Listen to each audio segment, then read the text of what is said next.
IT job కోసం try చేస్తున్నారా? Coding tutor లో ట్రైనింగ్ తో పాటు stipend and 100% job guarantee. Hello, welcome to Suman TV. Singareddy Venkata Satish Kumar Reddy alias Vempalle Satish. ఈ పేరు వినగానే అందరికీ కూడా ఉమ్మడి కడప జిల్లా పులివెందల రాజకీయం గుర్తుకొస్తుంది. అంటే పులివెందల అంటే వైఎస్ఆర్ అంటే పులివెందల. అలాంటి బ్రాండ్ ఉన్న వైఎస్ఆర్ కుటుంబంతో వేంపల్లె సతీష్ గారు 30 సంవత్సరాలుగా రాజకీయంగా డి అంటూ ఒక పోరాటమే చేశారు. ఎలాగైనా ఆ ప్రాంతం నుంచి ఎమ్మెల్యే కావాలి, తనకంటూ ఒక బ్రాండ్ను క్రియేట్ చేసుకోవాలి, అది కూడా వైఎస్ఆర్ కుటుంబం పైనే గెలవాలి అన్న ఒక కసితో ఆయన పెద్ద ఎత్తున రాజకీయం కూడా చేశారు. అయినప్పటికీ కూడా ప్రతిసారి 4 సార్లు పోటీ చేసిన వైఎస్ కుటుంబంపై ప్రతిసారి ఓటమే ఎదురైంది తప్పితే ఆయన ఆకాంక్ష మాత్రం నెరవేరలేదు. అయితే ఒక్కటేడా సతీష్ రెడ్డి గురించి మనం మాట్లాడుకోవాలి. 2014 ఎన్నికలకు ముందు అంటే ఎలాగైనా వైఎస్ఆర్ కుటుంబానికి ఆదరణగా ఉన్న ఓటు బ్యాంకును గండి కొట్టాలి, తనకు పాజిటివ్గా ఉన్న ఓటు బ్యాంకును తన వైపుకు తిప్పుకోలేని ఉద్దేశంతో పులివెందల నియోజకవర్గంలో ప్రతి ఎకరాకు గాలేరు నగరి సుజల స్రవంతి ద్వారా కృష్ణమ్మని తీసుకొచ్చి ప్రతి ఎకరాకు నీరు అందిస్తాను, అలా తీసుకువచ్చేంత వరకు గడ్డము తీయను, హెయిర్ కటింగ్ చేసుకుంటూ తన క్షవరం చేసుకోనంటూ శపథము చేసి మరీ 2014 ఎన్నికల ముందు వరకు సతీష్ గారు గడ్డం పెంచుకొని ఒక సాధువులాగా, ఒక స్వామీజీలాగా మారిపోయారు.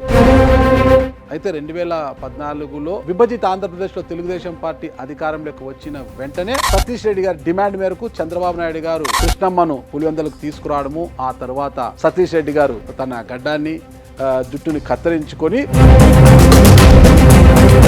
బహిరంగ సభలో అంటే ఆనాటి ముఖ్యమంత్రి చంద్రబాబు నాయుడు గారికి పాదాభివందనం చేస్తూ తమ రుణం తీర్చుకోలేనంటూ పొగడతలతో ముంచెత్తారు. సీన్ కట్ చేస్తే ఈరోజు అంటే ఒకనాడు వైఎస్ఆర్ కుటుంబంపై పైచేయి సాధించాలనే కసితో, ఎందుకంటే వైఎస్ రాజారెడ్డి హత్య విషయంలో ఆరోపణలు ఎదుర్కొన్న సతీష్ రెడ్డి ఆ తర్వాత ఎలాగైనా వైఎస్ కుటుంబంపై పైచేయి సాధించాలని ఎంతో పోరాటం చేసిన ఆయన ఈరోజు సీన్ కట్ చేసి వైఎస్ఆర్ కాంగ్రెస్ పార్టీ రాష్ట్ర ప్రధాన కార్యదర్శిగా నియమితులయ్యారు. అసలు ఏం జరిగింది? తెలుగుదేశం పార్టీ ఆయనను గుర్తించి ఆయన కోరిక మేరకు పులివెందలకు కృష్ణమ్మను తీసుకురావడమే కాకుండా ఆయనను ఎమ్మెల్సీ చేసి డిప్యూటీ చైర్మన్ కూడా చేసిన తెలుగుదేశం పార్టీని కాదని ఈరోజు వైఎస్ఆర్ కాంగ్రెస్ పార్టీలో ఎందుకు చేరారు? ఆ రోజు నచ్చిన వైఎస్ కుటుంబం ఈరోజు ఎందుకు నచ్చింది? అసలు ఏం జరిగింది ఏంటి అన్న వివరాలు తెలుసుకోవాలంటే ఈరోజు మన స్టూడియోకి వస్తున్నారు వేంపల్లె సతీష్ రెడ్డి గారు. వచ్చిన వెంటనే కథలోకి వెళ్ళి అన్ని వివరాలు మీకు తెలియజేస్తా. ఓకే, నమస్తే సతీష్ రెడ్డి గారు. సతీష్ రెడ్డి గారిని 2014 ఎన్నికలకు ముందు నేను చూసినప్పుడు ఒక సాధువులా కనిపించారు నాకు. అంటే ఇంత గడ్డము పెట్టుకొని ఒక యోగిలా కనిపించారు. ఈరోజు చాలా స్మార్ట్గా ప్యాంటు షడా జిబ్బా వేసుకొని, లెజెండ్ జిబ్బా అంటాం మేము దాన్ని, చాలా స్మార్ట్గా కనిపిస్తున్నారు. ఇంత స్మార్ట్గా మారడానికి కారణం ఏంటో మీరు చెప్తారా? ఎప్పటికి కూడా ప్రజల్లో నీట్గా కనపడడం, మంచి గ్లామర్గా కనపడడం ఎవరికైనా కూడా హర్షిస్తారు. కళ్ళకు ఎవరికి చూసినా కూడా మన వ్యక్తిత్వం కంటే కూడా మన చూపులు కూడా చాలా ముఖ్యం. ఆ రోజుల్లో ఒక దీక్ష తీసుకొని ఆ ప్రాంతానికంతా నీళ్లు రావాలని చెప్పి, మా పులివెందుల ప్రాంతానికంతా కూడా నీళ్లు రావాలని చెప్పి, ఆ నీళ్లు వచ్చేదానికి ఒక కమిట్మెంట్తో చేస్తే తప్పితే కాదని చెప్పి ఆ రోజు ఆ గడ్డం తీయకుండా ఉండడం కానీ, ఆ ఎంటికలు పెంచుకోవడం కానీ, అవన్నీ ఎందుకైనా అంటే ఒక బాధ్యత నాకు గుర్తుండాలి.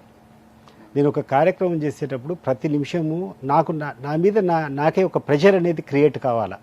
ఈ పని మీద నేను నిమగ్నమైనాము, అది కంప్లీట్ చేయాలనేది గుర్తుండేదానికోసము ఒక బహిరంగ సభలో నేను చెప్పా, పులివెందుల ప్రాంతంలో ఉన్నటువంటి ప్రతి ఎకరాకు నీళ్ళు ఇచ్చేంత వరకు, అప్పటి వరకు అసంపూర్ణంగా ఉన్నటువంటి ప్రాజెక్టులన్నీ పూర్తయినంత వరకు గడ్డము ఎంట్రికలు తీసుకోను అని చెప్పేసి ఒక ప్రతిజ్ఞ ఉన్నా. ఆ ప్రతిజ్ఞ నెరవేర్చాలంటే నాలో ఒక కమిట్మెంట్ పెరగాలంటే ప్రతి నిమిషము నాకు ఆ ప్రెషరు, ఆ టెన్షన్ ఉండాలి. చాలా ఇబ్బందిగా ఉంటుంది. మాసిన గడ్డము, జుట్టు పెరిగి, నవ్వ, ఇవంతా చెమటలు ఇవన్నీ పట్టడం. సో ఎంత తొందరగా ఇది రిలీవ్ కావాలంటే ఆ పని మీద అంత నిమగ్నం అవుతామనేటువంటి ఒక నాకున్నటువంటి ఆ నాలెడ్జ్తో కూర్చొని ఆ ప్రెషర్ నా మీదనే నేను పెట్టుకున్నాను. సో కాబట్టి అట్లా లావ్ అయిన తర్వాత ఇంకా కొంచెం లాస్ట్ 5 years నుంచి అనుకుంటా 2019 ఎన్నికలు అయిన తర్వాత రాజకీయాలకు కొన్ని రోజులు దూరంగా ఉండాలనుకున్నాను. అప్పుడున్నటువంటి పరిస్థితుల్లో కానీ నాకు తెలుగుదేశం పార్టీలో ఉన్నటువంటి కొన్ని డిఫరెన్సెస్, ఆది నాయకులకు నాకు ఉన్నటువంటి కొన్ని కారణాల వల్ల ఆ పార్టీలో ఉండడం ఇంకా అర్థం లేదనుకొని బయటకు వచ్చేసి రిలాక్స్డ్గా ఉన్నా. సో నా వ్యాపారాలు చేయాలనుకున్నా, ఇంకోటి చేయాలనుకున్నా, 10 మందిలో ఎప్పుడు కూడా కొంచెం స్మార్ట్గా ఉంటే ఎవరైనా కూడా కానీ హర్షిస్తారు. వాస్తవం చెప్పలేదు మీరు స్మార్ట్గా మారడానికి కారణము ఏకైక నాయకుడు చంద్రబాబు నాయుడు గారు అని నేను అంటాను. మీరేమంటారు?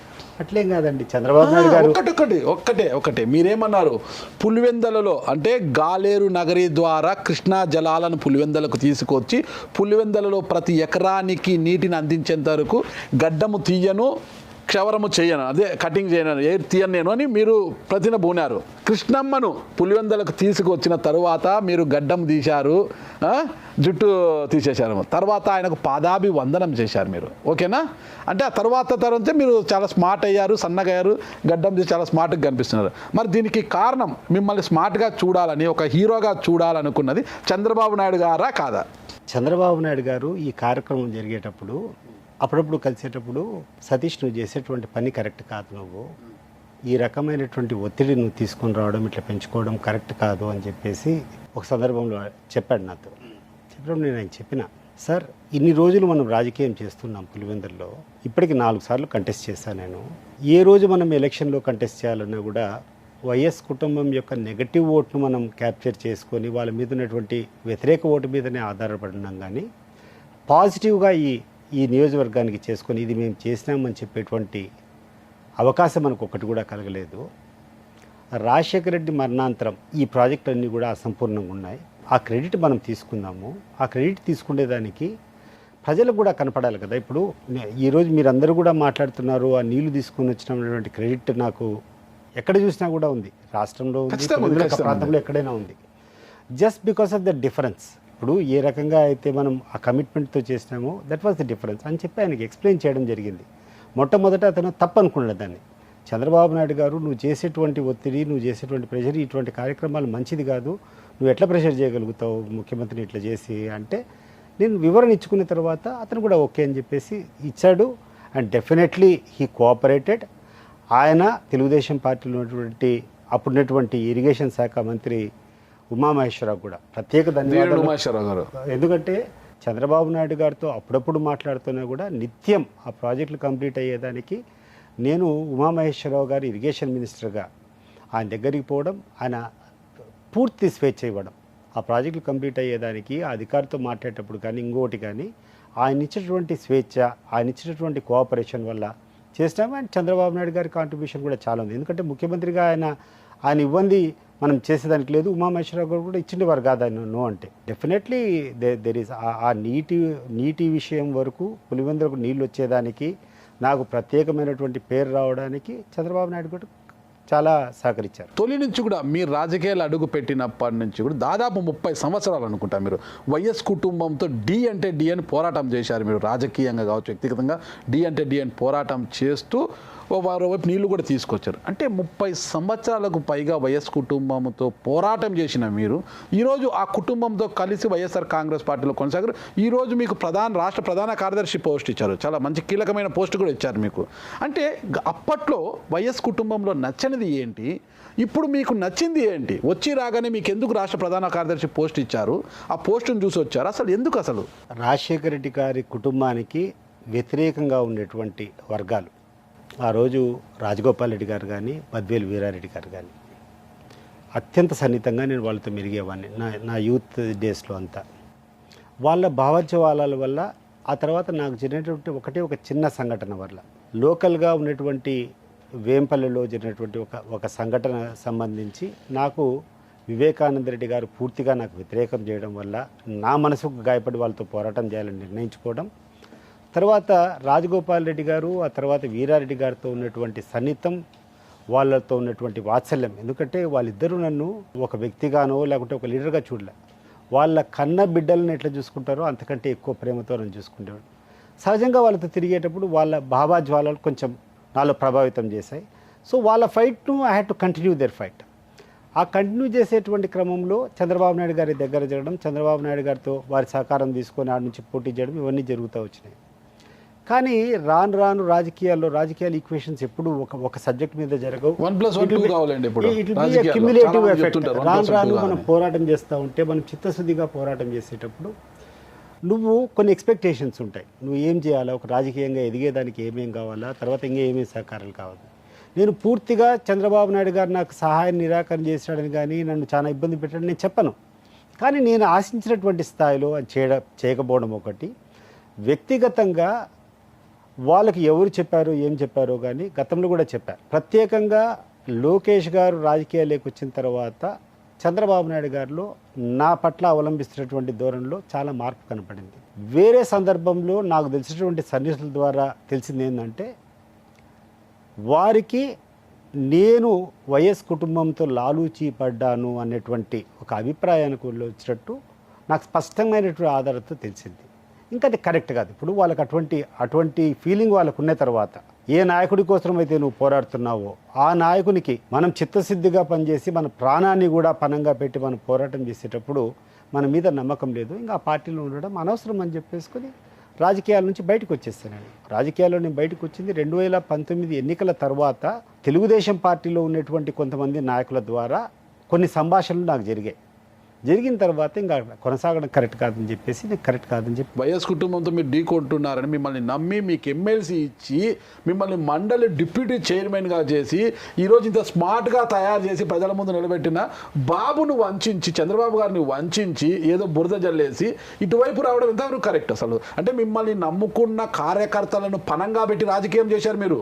ఆ కార్యకర్తలను అందరినీ కూడా అలా గాలేరు నగరి కాలువలోనే ముంచేసి మీరు మాత్రం మీ దారి చూసుకోవడం కరెక్టా? నేను ఏ కార్యకర్తకైనా అన్యాయం చేసినట్టు కానీ లేకుంటే వాళ్ళు బలవంతం చేసినట్టు కానీ వాళ్ళు ఇబ్బందులు పెట్టినట్టు కానీ మీరు ఎవరికైనా ఎక్కడైనా ఏ సందర్భంలో నిరూపిస్తే రాజకీయాలకు శాశ్వతంగా నేను తప్పుకుంటా. 2019 తర్వాత ఎన్నికల తర్వాత ఈ విషయం జరిగినప్పుడు తెలుగుదేశం పార్టీలో అనేక మంది నాకు సన్నిహితంగా ఉండేటువంటి వాళ్ళు ఆ రోజు వచ్చి మీ నిర్ణయం కరెక్ట్ కాదు, మళ్ళా చంద్రబాబు నాయుడు గారు చెప్తున్నారు, మీరు పార్టీలోకి రాండి అని చెప్పి నన్ను ఆహ్వానించినప్పుడు ఈ విషయాలన్నీ స్పష్టంగా వాళ్ళని అడిగా. దీని మీద మీరు వివరణ అడగండి చంద్రబాబు నాయుడు గారిని, ఎందుకు నాతో ఈ సందర్భాల్లో ఇట్లా, ఎందుకంటే వ్యక్తిగత ప్రతి ఒక్క పాయింట్ మీకు చెప్పడం కరెక్ట్ కాదు. ఈ విషయాల్లో నాకు ఆయనకు మనస్పర్ధలు ఉన్నాయి. మీరు క్లారిటీ ఇచ్చి ఇది కరెక్టు, ఆయన చెప్పింది కరెక్టు, లేకుండా ఉంటే నా మీద ఉన్నటువంటి అభియోగాలు కరెక్ట్ అంటే నా తల తీసుకొని పోయేదానికి కూడా ఆయనకు అధికారం ఇస్తాను. అండ్ ఈరోజు కూడా చెప్తున్నా, మీ ఇంటర్వ్యూ ద్వారా కూడా చెప్తున్నా, నేను తెలుగుదేశం పార్టీలో ఉన్నంత వరకు తెలుగుదేశం పార్టీ ఇంట్రెస్ట్ తప్పితే వేరే ఇంట్రెస్ట్ ఏదైనా ఉన్నా వేరే సందర్భంలో ఎక్కడైనా నేను లాలూచిపడినానని చెప్పి ఎవరు ఏ ఆధారంతో చూపించినా కూడా నా ప్రాణం ఇచ్చేదానికి కూడా నేను సిద్ధంగా ఉన్నాను. నేను అంత నిస్వార్థంగా నిజాయితీగా ఆయన కోసం చేసినప్పుడు ఏ రోజైతే ఎవడో అవకాశవాదులు కూర్చొని నా మీద ఏదేదో చెప్తే 27 ఏళ్ళ నా త్యాగాన్ని 27 ఏళ్ళ నా పోరాటాన్ని సైతం అవమానించే రకంగా అనుమానించినప్పుడు ఆ పార్టీలో కొనసాగలుగుతానా? మీరు చెప్పండి. ఇప్పుడు మీరు ఒక సంస్థకు మీ యొక్క నీతి నిజాయితీతో మీ యొక్క పూర్తి కమిట్మెంట్తో మీరు కష్టాలు ఒరబడుకొని ఒక సంస్థను పైకి తెస్తే ఆ సంస్థ మిమ్మల్ని అవమానించేటువంటి రూపంలో చేస్తే మీరు సహిస్తారా? ఎవరు సహించరు. అదే జరిగింది నాలో. ఎప్పుడైతే నీ క్యారెక్టర్ను దేనికైనా భరించచ్చేమో కానీ పార్టీ ద్వారా మీరు చెప్పారు, ఎమ్మెల్సీ వచ్చిందని చెప్పారు, డిప్యూటీ చైర్మన్ వచ్చిందని చెప్తున్నారు. మరొకసారి చెప్తున్నా, మీరు ఒకసారి నాకు ఎమ్మెల్సీ రావడానికి రేవంత్ రెడ్డి, ఆ రోజు సీఎం రమేష్ వీళ్ళందరూ కూడా మాట్లాడారు. మీరుంటే వాళ్ళతో క్లారిటీ తీసుకోండి. నేను పడినటువంటి త్యాగానికి, నేను పడినటువంటి కష్టానికి, నేను తీసుకునేటువంటి రిస్క్కు ఆ రకంగా నాకు ఎమ్మెల్సీ రావడం కరెక్టా కాదా? డీటెయిల్స్ రేవంత్ రెడ్డి సీఎం రమేష్ గారు ప్రోత్సాహంతో కాదు, వాళ్ళ నాకు ఎమ్మెల్సీ వచ్చే కార్యక్రమంలో వాళ్ళు చంద్రబాబు నాయుడు గారితో మాట్లాడినటువంటి ప్రతి సందర్భంలో వాళ్ళు ఉన్నారు. నాకు చంద్రబాబు నాయుడు గారికి జరిగినటువంటి నాకు ఎమ్మెల్సీ ఇచ్చే ముందు జరిగేటటువంటి దాంట్లో వాళ్ళిద్దరూ ఉన్నారు పూర్తిగా. మీరు వాళ్ళని అడగండి. ఆ స్థాయిలో నేను పోరాటం చేసేటువంటి వ్యక్తికి నాకు అన్ని కండిషన్స్ మీద నాకు ఆ పదవి ఇవ్వడము అది కరెక్టో కాదో కండిషన్స్ అది వద్దు మీకు. ఎందుకంటే ఒక పార్టీలో ఉన్న తర్వాత మీరు ఇప్పుడే చెప్పారు కదా నేను ఎప్పుడూ బురద జల్లలేదు చంద్రబాబు నాయుడు గారికి. నా యొక్క రీజనింగ్ నేను చెప్పాల్సినటువంటి అవసరం ఉన్నప్పుడు కొన్ని చెప్పక తప్పదు. ఇప్పుడు నేను చంద్రబాబు నాయుడు తప్పు చేశాను. మీరు లోకేష్ గారు రాజకీయాల్లోకి వచ్చిన తర్వాత నా మీద చంద్రబాబు నాయుడు గారి యొక్క సువిధి అయిందని చెప్పారు.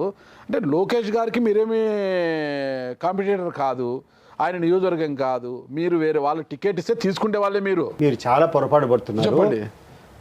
ఇట్లా మీరు అడిగేటువంటి స్థాయిలో ఏ రోజు లేను. ఓకే, 5 సార్లు కంటెస్ట్ చేశాను. ఓకే, మళ్ళీ ఒకసారి చెప్తున్నా, 5 సార్లు కంటెస్ట్ చేశాను. ఓకే, నేను ఏ రోజైనా చంద్రబాబు నాయుడు గారి దగ్గరికి పోయి నేను కంటెస్ట్ చేస్తాను పులివెందులో నాకు టికెట్ ఇవ్వమని చెప్పి నేను అడిగినట్లు మీరు ఎవరితో అయినా నిరూపిస్తే, మీరు ఏ తప్పు చెప్పినా కూడా ఎవరి క్షమాపణ చెప్పినా చెప్తా. అది నాకు ఇచ్చినటువంటి వరం కాదు, వాళ్ళ బాధ్యతను నా భుజస్కంధాల మీద, నీ బరువును నా భుజాల మీద నేను మోసాను పార్టీలో. ఈరోజు పార్టీ ఆ స్థాయిలో పులివెందులో ఉందంటే నేను పెంచినటువంటి పార్టీ, నేను కష్టాలకు నష్టాలకు వరబడి నేను కార్యకర్తలందరినీ సమీకరించి ప్రతి ఒక్క గ్రామ స్థాయి నుంచి పార్టీలు పెంచినటువంటి విధానం వల్ల ఈరోజు ఆ పార్టీ ఉంది. నేను ఏ రోజు పెంచి పోషించిన ఆ పార్టీలో ఉన్న సభ్యులంతా మీ వెంట ఉన్నారా? మీరు ఎటువైపు ఉంటే అటువైపు మొగ్గు చూపుతారా? చూపకపోవచ్చు. ఇప్పుడు ఎందుకంటే నేను 2019లో ఎలక్షన్ అయిపోయిన తర్వాత కోవిడ్ ముందనుకుంటా లోకల్ బాడీ ఎలక్షన్స్ వచ్చినాయి. లోకల్ బాడీ ఎలక్షన్స్ వచ్చినప్పుడు నేను ఒక నిర్ణయం తీసుకొని అది నిలబడాల్సినటువంటి పరిస్థితి. నేను అందరి కార్యకర్తను నిలబెడితే చంద్రబాబు నాయుడు గారి ద్వారా నాకు తెలుసు ఎన్ని కష్టమైనా నువ్వు నిలబడాల్సిందే, ఎందుకంటే ఎన్నికల్లో పోరాటం చేయాలి, మనము పోరాటం చేస్తేనే కదా, లేకుంటే ఎట్లా అని చెప్తారు. నేను పోరాటం చేస్తే నేను అవతల పార్టీ వాళ్ళ దగ్గర నుంచి అన్ని రకాల ఇబ్బందులు ఎదుర్కోవాలి. మనం సమర్థవంతంగా తిరిగి వీళ్లకు టైం వచ్చినప్పుడు మనం బెనిఫిట్స్ క్రియేట్ చేయగలుగుతామా అంటే చేసేటువంటి పరిస్థితులు లేవు. అరకొర ఉంటాయి తప్పితే ఆశించిన స్థాయిలో లేవు. ఇక్కడ నా సర్వస్వం త్యాగం చేసి 2019 వరకు ఎట్లా తిరిగి పార్టీని తేవాలని నేను కదిలించని రాయి లేదు, నేను చేయని పను లేదు. మంచి రకంగా ఒక మంచి ఉద్దేశం అన్ని ప్రయత్నాలు చేసినా కూడా 90,000 ఓట్లతో నేను ఓడిపోయినాను. అంటే అక్కడటువంటి స్థానికంగా ఉన్నటువంటి ప్రజలు కూడా నువ్వు ఎంత మేలు చేసినా కూడా వైఎస్ కుటుంబాన్ని అంతగా ఆదరిస్తున్నారు. ఆదరించేటప్పుడు ఒకటి ఈ పక్క మనకు అనుకున్నంత సపోర్ట్ రావడం లేదు. ఈ కార్యకర్తలను ఎవరైతే మనం చెప్తామో అధికారం వచ్చినప్పుడు వాళ్ళకు ఏ రకంగా కూడా మనం సహాయం చేసేటువంటి పరిస్థితులు లేవు. అటువంటి పరిస్థితుల్లో ఆయనకు మన మీద నమ్మకం కూడా లేనప్పుడు, ఇప్పుడు మనం అంతా కూడా ఒక ప్రాంతీయ పార్టీలో ఏదైనా ఉంటే ఆ లీడర్ని చూసి చేస్తాం. ఆ లీడర్ మన మీద పూర్తిగా విశ్వాసం ఉంటే మనం చేయగలుగుతాం, కానీ లేకుంటే ఏమీ లేదు. క్లియర్గా మనకు అర్థమైంది వాళ్ళు జరిగినటువంటి సంభాషణ. ఆదినారాయణ రెడ్డి గారు, చంద్రబాబు నాయుడు గారు, వారిద్దరితో పాటు ఇంకొక వ్యక్తి కూడా కూర్చొని ఉన్నాడు. ఆ పేరు నేను చెప్పదలుచుకోవాలి. ముగ్గురు కూర్చునేటప్పుడు ఎన్నికల ముందు పులివెందుల్లో ఎవరు నిలబడాలనేటువంటి ఒక అంశం చర్చకు వచ్చింది. అదే ముందు సార్ సతీష్ 2019 ఎన్నికల ముందు అదే ముందు సార్ సతీష్ రెడ్డి కదా అని ఆదినారాయణ రెడ్డి చెప్పినట్టు చెప్తే, కాదమ్మా అతను వాళ్ళతో లాలుచి పడతాడు అని చెప్పేటువంటి మాట ఆయన మాట్లాడినట్టు నాకు ఎన్నికల తర్వాత అక్కడటువంటి వ్యక్తి నాకు చెప్పాడు. మళ్ళీ ఇవన్నీ క్రాస్ చెక్ చేసుకున్నాను, ఎందుకు వచ్చినా ఇవన్నీ ఏం కథ అని. నా యొక్క అతను చెప్పింది నాకు కరెక్ట్గానే జరిగింది, అతనికి ఎవరో రాంగ్ ఇన్ఫర్మేషన్ ఇచ్చినారు, ఫీడ్ చేశారు. సో ఇంకా మనం అక్కడ ఉండడం కరెక్ట్ కాదు. మిమ్మల్ని తప్పించి బీటెక్ రవి గారికి సీట్ ఇచ్చారు అక్కడ? నన్ను తప్పించేం లేదు. నేను 2020లో బయటకు వచ్చాను, 2024లో రవి చేశాడు. నేను బయటకు వచ్చిన తర్వాత మళ్ళీ ఆయన ఎమ్మెల్సీగా ఉన్నారు, ఆయనకు ఇన్ఛార్జిగా ఇచ్చారు, ఆయన కొనసాగించారు. 2019లో మీరే కదా? 2019లో నేనే పోటీ 90,000 మెజార్టీ వచ్చింది. 90,000 మెజార్టీ. 24లో బీటెక్ రవికి. అంటే అసలు ప్రధానంగా మీ మీద అనుమానం వచ్చింది అన్న దాంతోనే మీరు బయటకు వచ్చారు, అంతే కదా. ఇప్పుడు ఒక నాయకునికి నేను 26 సంవత్సరాలను సేవ చేసి నువ్వు చెప్పినటువంటి పోరాటం నేను చేసే దాంట్లో అనేక సందర్భాల్లో నిన్ను నిలబడి కేసులు గీసులు ఆర్థికంగా అన్ని రకాలుగా ఇబ్బంది పడినప్పుడు ఆదుకోవాల్సిన ఓడిపోయి ఆదుకోవడం పక్కన పెట్టి నిందలు నీ మీద వేసి నీ మీద సదభిప్రాయం లేనప్పుడు ఏ రకంగా మనం కొనసాగుతాం? సరే, మిమ్మల్ని చంద్రబాబు నాయుడు గారు అనుమానించారు, జగన్మోహన్ రెడ్డి గారు మిమ్మల్ని ఎందుకు నమ్మారు? ఎందుకు నమ్మి ఇంత పెద్ద పదవి ఇచ్చారు మీకు? జిల్లా ప్రధాన కార్యదర్శి పదవి ఇచ్చారు. నేను ఏ పార్టీలో ఉన్నా ఎక్కడున్నా నా నీతి, నా నిజాయితీ, ఏ పార్టీ కోసం అయితే పనిచేస్తున్నానో నాకునేటువంటి అంకిత భావం. నీతి నిజాయితీ అంటే ఏంటి? నీతి అంటే ఏముంది? అవినీతి చేయకుండా ఉండడము, అక్రమాలు చేయకుండా ఉండడము, మనకున్నటువంటి ఆశయాల కోసం పోరాడము, మనం చేసేటువంటి పనులో ఎవరితో కూడా ఒక తప్పు చెప్పించుకోకుండా చేయడము, ఇది నీతి. ఎవరి దగ్గరన్నా ఒక స్వార్థం కోసం ఏదైనా ఆశించి చేయడం అనేది అవినీతి. ఒక వ్యక్తిగతంగా ఒక లాభం ఆశించో, లేకుంటే ఇంకొకటి ఒక గిఫ్ట్ ఆశించో చేయడం అనేది అవినీతి. సో నీతి అంటే నేను ఏ రోజు చేసినా ఒకటి ఆ ప్రాంతం యొక్క నాకున్నటువంటి ఒకే ఒక స్వార్థం ఏది ఉన్నదంటే ఆ ప్రాంతంలో నేను శాసనసభ్యునిగా ఎన్నిక కావాలా అనేది ఒకటే స్వార్థం. దానికోసం నేను ఎంచుకునేటువంటి మార్గం ఏంటంటే నీతివంతంగా పోరాటం చేయాలా, వాళ్ళకంటే బెటర్ వ్యక్తిగా, నా ప్రత్యర్థుల కంటే బెటర్ వ్యక్తిగా నేను ప్రజలకు ప్రజాసేవ చేయాలా, వాళ్ళటువంటి కష్టాల్లో భాగస్వామి కావాలని చెప్పేటువంటి ఉద్దేశంతోనే నేను చేశాను. మీ ప్రత్యర్థులు ఎవరు? మా ప్రత్యర్థులు రాజశేఖర రెడ్డి గారు కానీ, లేకుంటే జగన్మోహన్ రెడ్డి గారు కానీ అప్పుడు. సో వాళ్ళ కోసం నీతి నిజాయితీగానే పనిచేశారు చంద్రబాబు నాయుడు గారికి. మళ్ళీ మీ ఇంటర్వ్యూ ద్వారా నేను చెప్తున్నా, నేను తెలుగుదేశం పార్టీలో ఉన్నంత వరకు పార్టీకి ఒక ఆవగిందంత నష్టం చేసిన, నా క్యారెక్టర్ వల్ల వాళ్ళకి నష్టం జరిగిన, నేను ఏ ఒక్క ఆవగింజంత వాళ్ళతో లాలుచి పడినా కూడా ఈ రోజుకి కూడా చంద్రబాబు నాయుడుకు నా మీద ఏ చర్య తీసుకున్నా కూడా నేను సిద్ధం. బట్ యాజ్ లాంగ్ యాజ్ నేను టీడీపీలోంచి బయటకు వచ్చిన తర్వాత నాకు అధికారం లేదు. నేను పార్టీలో ఉన్నంత వరకు చిత్తశుద్ధిగా ఆయన కోసం చేశారు. చిత్తశుద్ధితో పనిచేశారు, అందరి కోసం పనిచేశారు, చాలా నిజాయితీగా ఉన్నారు కదా. అలాంటి మీరు 2024 ఎన్నికలకు ముందు వైసీపీలోకి వస్తే మీరు పోటీ చేసినప్పుడు 90,000 మెజార్టీతో జగన్మోహన్ రెడ్డి గారు ఇచ్చారు. ఓకేనా, అదే మీరే జగన్మోహన్ రెడ్డి గారి పక్కన నిలబడి 2024 ఎన్నికల్లో పోటీ చేస్తే 30,000 మెజార్టీ తగ్గిపోయింది. ఏంటి గ్రాఫ్ అలా ఎందుకు తగ్గిందంటారు? నాగరాజు గారు, ప్రతి ఒక్క ఎలక్షన్ ఒకటే వాతావరణం ఉంటుందంట. మీరు ఒకసారి మీరు అడిగిన ప్రశ్నకు మీరే సమాధానం చెప్పండి. 2019 ఎన్నికల్లో 151 సీట్లు వచ్చాయి, తెలుగుదేశం పార్టీకి 23 సీట్లు వచ్చినాయి. మరి ఈరోజు ఎన్ని వచ్చినాయి రాష్ట్ర వ్యాప్తంగా? 11,164 కూటమికి. సో దీనంతా నువ్వు అనలైజ్ చేయగలుగుతావా? ఒకవేళ బీటెక్ రవి గారు ఒకసారి బై ఎలక్షన్లో నిలబడ్డారు. ఎన్ని ఓట్లు వచ్చాయి బీటెక్ రవి గారికి? ఆ ఎన్నికల సందర్భంలో ఒక బై ఎలక్షన్స్లో నేను ఎమ్మెల్సీ అయితేనే ఒకసారి బీటెక్ రవికి విజయమ్మకు వ్యతిరేకంగా నిలబడ్డాడు. అప్పుడు ఎన్ని ఓట్లు వచ్చినాయి? 10,000 ఓట్లు కూడా రాలేదు. 10,000 కూడా రాలేదు. డిపాజిట్ రాలేదులేండి. 10,000 రాలేదు అంటున్నా. 10,000 కూడా రాలేదు. మరి ఈరోజు వచ్చినాయంటే ప్రభుత్వానికి వ్యతిరేకంగా ఉన్నటువంటి వేవ్ ఈరోజు ఒక ప్రభంజనం మాదిరి పనిచేసింది. నేను పోటీ చేసినప్పుడు ప్రభుత్వానికి జగన్మోహన్ రెడ్డికి అనుకూలమైనటువంటి పవనాలు వీసినాయి. సో ఈ రోజుకి కూడా మీరు ప్రత్యేకంగా పోయి పులివెందుల కాన్స్టిట్యున్సీలో లేకుండా ఉంటే కడప జిల్లాలో పోయి కూర్చొని నా వ్యక్తిత్వం గురించి కానీ నా పనితీరు గురించి మాట్లాడండి. నేను చేసినటువంటి కార్యక్రమం వల్ల ఎక్కడైనా చెడు కార్యక్రమం చేస్తే నన్ను నిలదీయండి. రిజల్ట్ అనేది నీ చేతిలో ఉండదు, నా చేతిలో ఉండదు. నా చేతిలో ఏముంటుంది? నేను పని చేసేటువంటి విధానము, నేను చేసేటువంటి తప్పుడు విధానం ఉంటే నువ్వు పలానా తప్పుడు విధానం చేయాలి వల్ల జగన్మోహన్ రెడ్డి గారు గ్రాఫ్ పడిపోయింది తప్పితే వేరే కారణాలు లేవంటారు. వేరే కారణాలు ఏం లేవు కదా. మీరు టీడీపీలో 2020లో బయటకు వచ్చారు, 2019 పోటీ ఓడిపోయిన తర్వాత 2020లో బయటకు వచ్చారు. అంటే టీడీపీలో బయటకు వచ్చిన తర్వాత 2024 ఎన్నికలకు ముందు వైసీపీలో చేరారు. అంత సమయం ఎందుకు పట్టింది వైసీపీలో చేరడానికి? మీరు నేను ఏ రోజు కూడా రాజకీయాల గురించి ఆలోచన చేయాలా. నేను బయటికి రావడం, ఈ పార్టీలో నేను ఉంటే, తెలుగుదేశం పార్టీలో నేను కొనసాగితే లోకల్ బాడీ ఎలక్షన్స్ నేను ఫేస్ చేయాలి. లోకల్ బాడీ ఎలక్షన్స్ ఫేస్ చేయాలంటే అక్కడున్నటువంటి క్యాడర్లందరినీ పూర్తిగా ఎక్స్పోజ్ చేయాలా, వాళ్ళందరినీ బలవంతం పెట్టాలా, వాళ్ళకి అన్ని రకాలుగా ఆదుకోవాలా. నంబర్ 1 అక్కడ ఆదుకునేటువంటి పరిస్థితులు లేవు. తర్వాత ఒకవేళ తెలుగుదేశం పార్టీ అధికారంలోకి వస్తే అటువంటి కష్టపడిన వాళ్ళకు, ఇబ్బంది పడిన వాళ్ళకు న్యాయం చేసేటువంటి పరిస్థితులు కూడా లేవు. అది నేను చూసాను 2014 నుంచి 2019 వరకు ఉన్నటువంటి ఆ సమయంలో కార్యకర్తలకు ఏ మేరకు మనం మేలు చేయాలని చెప్పేది ఆలోచన చేసినప్పుడు ఏ స్థాయిలోనూ వైఎస్ఆర్ కాంగ్రెస్ పార్టీ గారు లేకుంటే జగన్మోహన్ రెడ్డి గారు, రాజశేఖర రెడ్డి గారు ఆ ప్రాంతం ప్రజలకు చేసినంత లాభాలు తెలుగుదేశం పార్టీ ఆధ్వర్యంలో నేను చేసేటువంటి పరిస్థితులు లేవు. సో వాళ్ళని బలిపశువులు చేయాలి. కాబట్టి నేను అందరినీ పిలిచా, అయ్యా ఈరోజు ఎలక్షన్స్ వస్తున్నాయి, ఎలక్షన్స్ వచ్చినప్పుడు చాయిస్ మీరే తీసుకోండి. నిలబడాలనుకుంటే నిలబడండి, నిలబడద్దనుకుంటే నిలబడద్దండి. బట్ నేను మాత్రం నాయకత్వం నుంచి నేను తప్పించుకుంటున్నాను.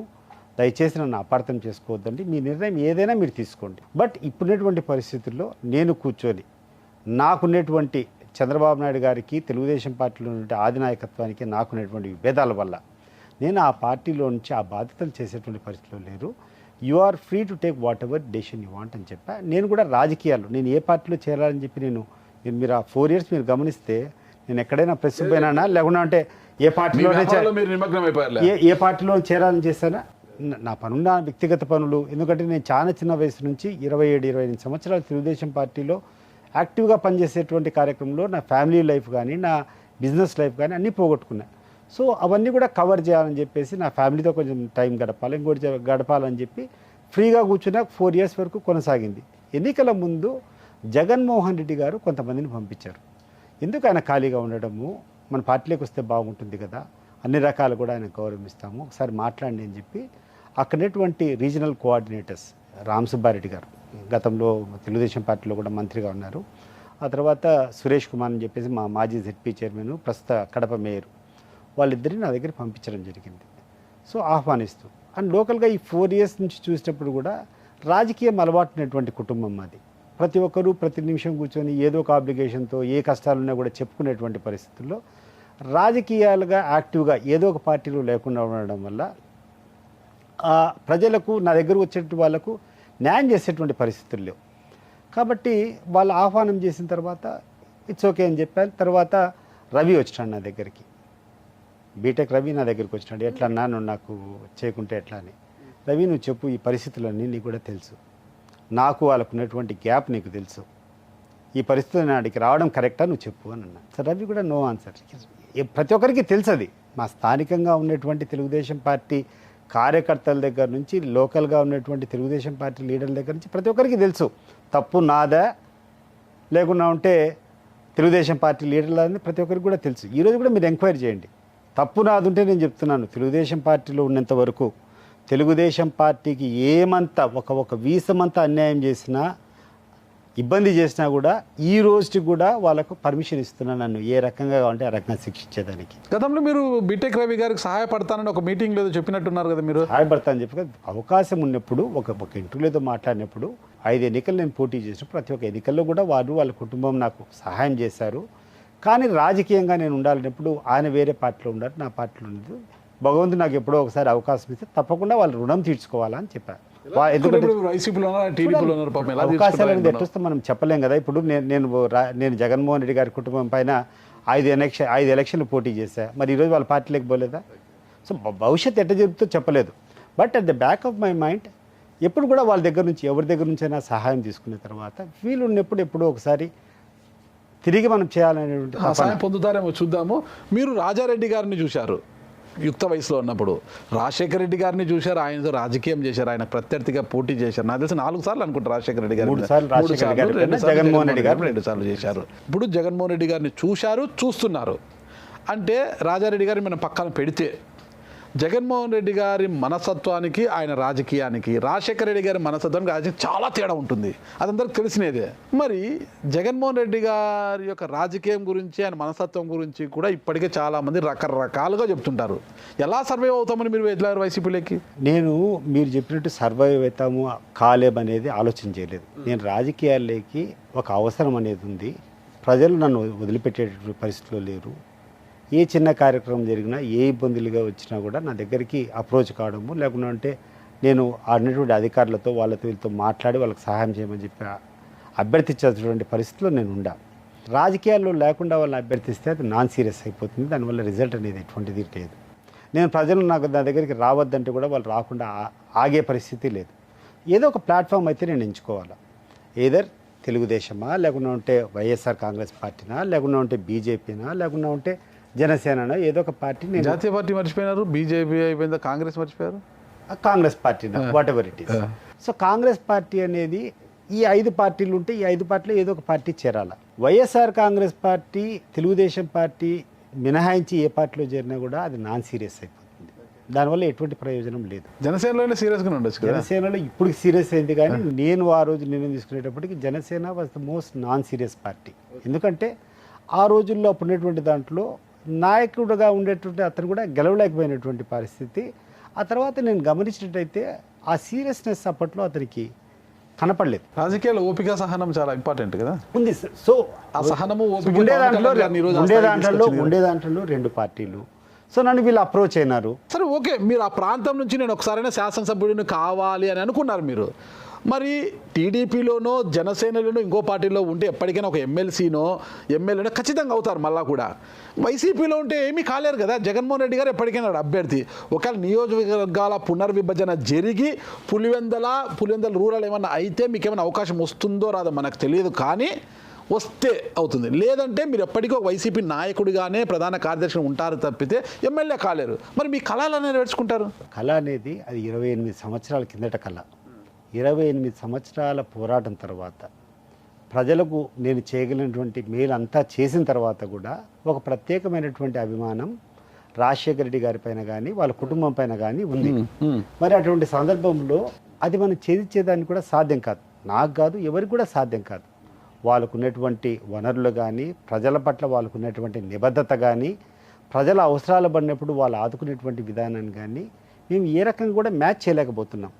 అండ్ అంతటి సహకారం ఇచ్చేటువంటి పరిస్థితుల్లో కూడా యువతలు ఎవరూ లేరు. సో నువ్వు ఎంత తొందరగా తెలుసుకుంటే అదే అంత మేలు. నాకు 27-28 సంవత్సరాలు పట్టింది పోరాటం చేసి అన్నీ చేసిన తర్వాత ఇట్ ఈస్ ఇన్విన్సిబుల్. ఇది సాధ్యం కాదు. అండ్ ఇంకొకటి, పూర్తిగా చంద్రబాబు నాయుడు గారు నీకు ఒక ముఖ్యమంత్రి తానే ఆడ కూర్చొని అన్ని అధికారులు ఇస్తే అంతో ఇంతో వాడికి మ్యాచ్ కాగలుగుతాం. అప్పుడు కూడా అది కాలేం. ఇది నేనే క్యాండిడేట్ అనేటువంటి పరిస్థితుల్లో చంద్రబాబు నాయుడు గారు వాళ్ళ కుటుంబ సభ్యులు వచ్చి చేస్తే కూడా అక్కడ మనం రాజశేఖర రెడ్డి గారి ఇమేజ్ దాటాలంటే దాటలేం. మరి అటువంటి పరిస్థితులు అక్కడ కూర్చొని నా మీద నమ్మకం లేనప్పుడు ఏ రకంగా నేను పోరాటం చేయగలను? నేను పోరాటం చేయాలనేది నాకుంది, కానీ దేని చూసుకొని పోరాటాలా? నా దగ్గర సరైనటువంటి వనరులు ఉండాలా, ఆయుధాలు ఉండాలా. ఇప్పుడు ఒక ప్రత్యర్థి మీద పోటీ చేసేటప్పుడు గన్నులు బాంబులు కావాలా? గన్నులు బాంబులు కాదు, ఇప్పుడు జనానికి ఏం కావాలా? అక్కడటువంటి స్థానికంగా ఉన్నటువంటి నువ్వు ఎవరినైతే లీడర్లు అంతా ప్రోవ్ చేస్తావో వాళ్ళకి అన్ని రకాలుగా సహాయం చేయాలి కదా. జగన్మోహన్ రెడ్డి గారు కానీ రాజశేఖర రెడ్డి గారు కానీ వాళ్ళ తరపు నాయకులకు చేసినటువంటి లాభాలు మనం కూడా చేయకుండా ఉంటే నీకు ఎట్లా పబ్లిక్ సపోర్ట్ వస్తుంది? నీకు స్థానికంగా ఉన్నటువంటి వ్యక్తులకు అన్నటువంటి ఆయుధాలని కాదని చెప్పి 100% దాంట్లో డౌట్ ఏముంది? ఇప్పుడు ప్రతి ఒక్కడు కూడా వాడి స్వార్థం అనుకుంటుంది, వాని అవసరాలు అనుకుంటాయి. వాని అవసరాలకు ఎవడు బెటర్గా సపోర్ట్ చేయగలుగుతాడు, ఎవడి వల్ల ఎక్కువ లాభం పొందుతుందో వాళ్ళకు అనుకూలంగానే జరుగుతారు. బీట ఓటర్, బీట లీడర్, ఎవరైనా కానీ ఒక లీడర్ స్థాయిలో లీడర్ ఒకటి ఆశిస్తాడు, ఒక ఓటర్ స్థాయిలో ఒక ఓటర్ అట్లా ఆశిస్తాడు, ఒక సామాన్య ప్రజల స్థాయిలో వాళ్ళు అది ఎక్స్పెక్ట్ చేస్తాడు. ఇప్పుడు కొంతమంది డెవలప్మెంట్ ఓరియంటెడ్ ఉంటారు. ఈరోజు పులివెందుల నియోజకవర్గం ఒకసారి వచ్చి చూస్తారండి ఏ రకంగా ఉందో. ఆ రకంగా అభివృద్ధి చేసింది రాజశేఖర రెడ్డి గారు, జగన్మోహన్ రెడ్డి గారు ఇద్దరు చేశారు. రాజశేఖర రెడ్డి గారు ఆయన స్థాయిలో ఆయన చేశాడు, జగన్మోహన్ రెడ్డి గారు ఆయన స్థాయిలో ఆయన చేశాడు. ప్రతినిత్యం ఈరోజు ఒక ఆదర్శమైనటువంటి నియోజకవర్గం ఏ రకంగా ఉండాలంటే పులివెందులు ఎవరైనా చెప్పచ్చు. మీరు పులివెందులో ఉన్నటువంటి ఇన్ఫ్రాస్ట్రక్చర్ చూడండి, మెడికల్ కాలేజ్ కానీ, ఇంజనీరింగ్ కాలేజీలు కానీ, జేఎన్టీయూ కానీ, వేంపల్లిలో ఉన్నటువంటి IIIT కానీ, ప్రతి ఒక్క మండలంలో రాజశేఖర రెడ్డి గారు చదివే కదా. లేదు మెడికల్ కాలేజ్ జగన్మోహన్ రెడ్డి గారు కట్టారు. ఈరోజు బస్ స్టాండ్లు అన్నీ చెప్పేసి ఈరోజు మొత్తం ఆధునీకరణ అంతా కూడా పోలీస్ స్టేషన్లు కానీ ఇంకోటి అన్నీ జగన్మోహన్ రెడ్డి గారు చేశారు. ఈరోజు కొత్తగా రోడ్లన్నీ వైడనింగ్ అని చెప్పేసి కొత్త హైవేలన్నీ తీసుకొని రావడం జగన్మోహన్ రెడ్డి గారు చేశారు. రాజశేఖర రెడ్డి గారు GNSS గండికోట వరకు రాజశేఖర రెడ్డి గారే కదా. రింగ్ రోడ్ ఒకటే పూర్తి చేసినారు. తర్వాత మిగతా రోడ్స్ అన్ని, మిగతా రేడియల్ రోడ్స్ అన్నీ ఈ మధ్య కాలంలో బాగా జరిగాయి. ఇప్పుడు హైవే కూడా ఏది బెంగళూరు టు విజయవాడ ఉన్నటువంటి ఎక్స్ప్రెస్ హైవేని కూడా పులివెందుల మీదుగా తీసుకొని పోతున్నారు. సో అక్కడటువంటి వాటర్ స్కీమ్స్ కూడా GNSS వరకు రాజశేఖర గారు తీసుకొని పోతే వేంపల్లె ప్రాంతానికి చక్రాయపేట మండలానికి కూడా కావాల్సినటువంటి ఆ యొక్క సొరంగాల ద్వారా నీళ్లు తీసుకొని పోయి కాలేటి బాగ్ అనేటువంటి తీసుకొని పోయేటువంటి స్కీము జగన్మోహన్ రెడ్డి చేశారు. ఆ తర్వాత శిల్పారామం తీసుకొని చేస్తారు. మెడికల్ కాలేజ్ మీరు చూసేటట్టు ఉంటుంది. ప్రతి ఒక్క మండలంలో పాలిటెక్నిక్ కాలేజెస్, జూనియర్ కాలేజెస్, ఆ తర్వాత నాడు నేడు విధానం పెట్టుకొని ఈరోజు మీరు ప్రతి ఒక్క మండలంలో ఉన్నటువంటి స్కూల్ యొక్క పరిస్థితి చూడండి ఒకసారి ఎంత అద్భుతంగా ఉన్నాయో. నాకు తెలిసి మేము చిన్నప్పుడు లారెన్స్ స్కూల్లో ఓడేలంటే చాలా అద్భుతమైనటువంటి స్కూల్ అనుకునేవాళ్ళం. ఈరోజు పులివెందుల్లో ఉన్నటువంటి అన్ని స్కూల్స్ ఆ స్థాయిలో ఉన్నాయి. మా వేంపల్లో ఉన్నటువంటి స్కూల్ ఒకసారి మీరు ఎప్పుడన్నా వేంపల్లికి వస్తే చూడండి ఏ స్థాయిలో ఉందో. సో డెవలప్మెంట్ అనేది జగన్మోహన్ రెడ్డి గారు కూడా ఏది కావాలని కూడా నియోజకవర్గం. జగన్మోహన్ రెడ్డి గారు పబ్లిక్ దూరంగా ఉన్న పులివెందుల అభివృద్ధి అయితే చేశారని చెప్తున్నారు. అభివృద్ధి చేశారు, అంతా చేసినా కూడా ఈ ఎన్నికల్లో జగన్మోహన్ రెడ్డి గారు పులివెందుల ప్రజలైతే మొటిక్కాయలు వేశారు. ఒక్క పులివెందుల వాసులే కాదు, రాష్ట్ర వ్యాప్తంగా మొటిక్కాయలు వేసి కూర్చోడితే 11 స్థానాలకు పరిమితం అయిపోయారు. అంటే దాని నుంచి కోలుకుంటారా అంటే ఆ పరిస్థితి కనిపించడం లేదు అనేసి రాజకీయ విశ్లేషకులు చెబుతున్నారు. అంటే జగన్మోహన్ రెడ్డి గారు తనకు ప్రతిపక్ష హోదా కావాలి అనేసి ఈరోజు యాచించే పరిస్థితికి వచ్చారు. కోర్టులకు వెళ్తున్నారు, అసెంబ్లీలో అడుగుతున్నారు, అయ్యా నాకు ప్రతిపక్ష హోదా ఇవ్వండి అనేసి. అంటే హోదా అనేది ఇస్తే తీసుకునేది కాదు కదా, ప్రజలు ఇవ్వాలి. వైఎస్ రాజశేఖర రెడ్డి గారు తనయుడుగా ఆయన ఒక మాస్ లీడర్గా ప్రజలకు పరిచయం అయ్యారు. మాస్ లీడర్గానే వచ్చారు, ఆయన ఒక మాస్గానే ఉన్నారు. మాస్ లీడర్కి పవర్తో పనేముంది, పదవితో పనేముంది, హోదాతో పనేముంది, జనాల్లో ఉండాలి. ఆ రోజు అసెంబ్లీలో నేను కన్నెర్ర చేస్తే నీకు ప్రతిపక్ష హోదా ఉన్నదు అని చంద్రబాబు నాయుడు గారిని వార్న్ చేసిన జగన్మోహన్ రెడ్డి గారే ఈరోజు నాకు ప్రతిపక్ష హోదా ఉండాలి, ప్రతిపక్ష హోదాకి పరిమిత ఎమ్మెల్యేలతో సంబంధం లేదు, ఇవన్నీ మీరు పెట్టుకునే చట్టాలు అని మాట్లాడడం కరెక్టా? ఈ పరిస్థితులు ఇంత గందరగోళంలో ఉన్న జగన్మోహన్ రెడ్డి గారు నాకు ప్రతిపక్ష హోదా ఇవ్వండి బాబో అని అడిగే జగన్మోహన్ రెడ్డి గారు పార్టీ ఏ విధంగా అప్లిఫ్ట్ అవుతుంది, బౌన్స్ బ్యాక్ అవుతుందని మీరు ఆలోచనతో ఉన్నారు? ప్రతిపక్ష హోదా అనేది అసెంబ్లీలో ఏదైనా విషయాలు వచ్చినప్పుడు కానీ, అసెంబ్లీలో జరిగేటువంటి చర్చలు జరిగినప్పుడు కానీ టైం అలొకేషన్, నేను కూడా డిప్యూటీ చైర్మన్ ఉన్నప్పుడు ఒక ప్రశ్నకు మాట్లాడేదానికి ఒక అపోజిషన్ లీడర్ మాట్లాడేదానికి చాలా తేడా ఉంటుంది. రాష్ట్రంలో జరిగినటువంటి ఎన్నికల్లో 40% పైన ఓటింగు వైఎస్ఆర్ కాంగ్రెస్ పార్టీకి వచ్చింది. 40% పైగా వచ్చిందా? 40%మే కదా. Okay, what ever it is 40% దగ్గరలో ఎవరూ లేరు. ఓకే, ఎవరు లేరు కదా. తెలుగుదేశానికి ఎవరు లేరు కాదు, కూటమి వర్సెస్ వైసీపీ. కూటమి వర్సెస్ వైసీపీనే కాదు, కాంగ్రెస్ కూడా ఆడ పోటీ చేసింది. ఆ తర్వాత what ever it is party కదా, నేషనల్ పార్టీనే కదా. మీరు ఆ పేరు చెప్పడానికే మర్చిపోయినా. మీరు ఆ పార్టీ పోటీలో మాత్రంగా 2 పార్టీలు నోట్ల కట్టలతో పోటీ చేశాయి. నోట్ల కట్టలు లేని చిన్న చిన్న ఏమైనా కానీ అదే నేను చెప్పేది. 40% ఓట్లు వచ్చినప్పుడు సీట్ల స్థానంలో తక్కువ రావచ్చు, 11 సీట్లే రావచ్చు. అది that might be below 10%. But ఓట్ల శాతం తీసుకున్నప్పుడు 40%. We have to address the voices of this 40% of the people. And సమర్థవంతంగా చేయాలంటే ప్రతిపక్ష హోదా ఉన్నప్పుడే నీకు అసెంబ్లీలో ఆ యొక్క మాట్లాడడానికి అవకాశం కానీ ఇంకోటి కానీ ఉంటుంది.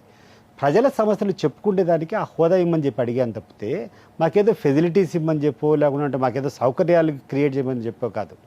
ప్రజల కోసం పోరాటం చేసేటప్పుడు అసెంబ్లీ వేదికగా మాట్లాడాల్సినప్పుడు ఆ యొక్క టైం స్లాట్ కానీ, ఆ యొక్క విలువలు కానీ, ప్రతిపక్ష హోదా నాయకుడికి ఉండేటప్పుడు వచ్చేటువంటి టైము నీకు మామూలుగా రికగ్నిషన్ లేనప్పుడు రాదు. అది మీ అందరికీ కూడా తెలిసినటువంటి విషయమే. జగన్మోహన్ రెడ్డి మాకు వద్దు అని పీక్ అవతల పడేశారు ప్రజలు. ప్రతిపక్ష హోదా కూడా ఇవ్వము, నీకు అసలు నాకు అవసరం లేదు. కానీ అదే జగన్మోహన్ అల్లా ప్రజల్లోకి వెళ్ళి ఏదైతే 2019 ఎన్నికలకు ముందు పాదయాత్ర చేసి, అంతకుముందు ఓదారు యాత్రలు చేసి, ప్రజల మన్ననలు ముందు ప్రజానాయకుడిగా గుర్తించి ముఖ్యమంత్రి కుర్చీలో కూర్చున్నారు కదా. హోదాతో చట్టసభల్లో లేకపోయినా ప్రజాసభల్లో పాల్గొను, ప్రజల్లో తిరుగు, మళ్ళా నాయకుడిగా ఎదుగు, ప్రజల చేత మళ్ళా ప్రతిపక్ష హోదా కాదు ముఖ్యమంత్రి కుర్చీని అధిష్ఠించు. అంతేగాని అడగడం ఏంటి? మీకు క్లియర్గా నేను చెప్పాను ద డిఫరెన్స్ బిట్వీన్ కాదు అసెంబ్లీ వేదిక మాట. నాగరాజు గారు మీకు అన్ని విషయాలు కూడా మీకు తెలుసు. ప్రజలు వద్దనుకున్నారండి. ప్రజలు వద్దనుకునేది ఏది?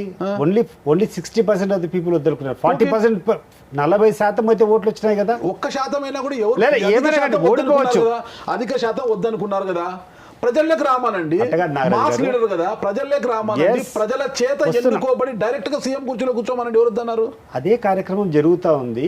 ఆ కార్యక్రమాలు చేసేటప్పుడు ప్రజల యొక్క వాయిసెస్, ప్రజల యొక్క ఇబ్బందులు చెప్పేటప్పుడు అసెంబ్లీ వేదికగా జరిగేటువంటి చర్చల్లో ప్రతిపక్ష హోదాకు ఉన్నటువంటి ఆ సమయము మిగతా వాళ్ళకి ఇవ్వరు. కాబట్టి దాన్ని కూడా మాకు అర్హత ఉంది.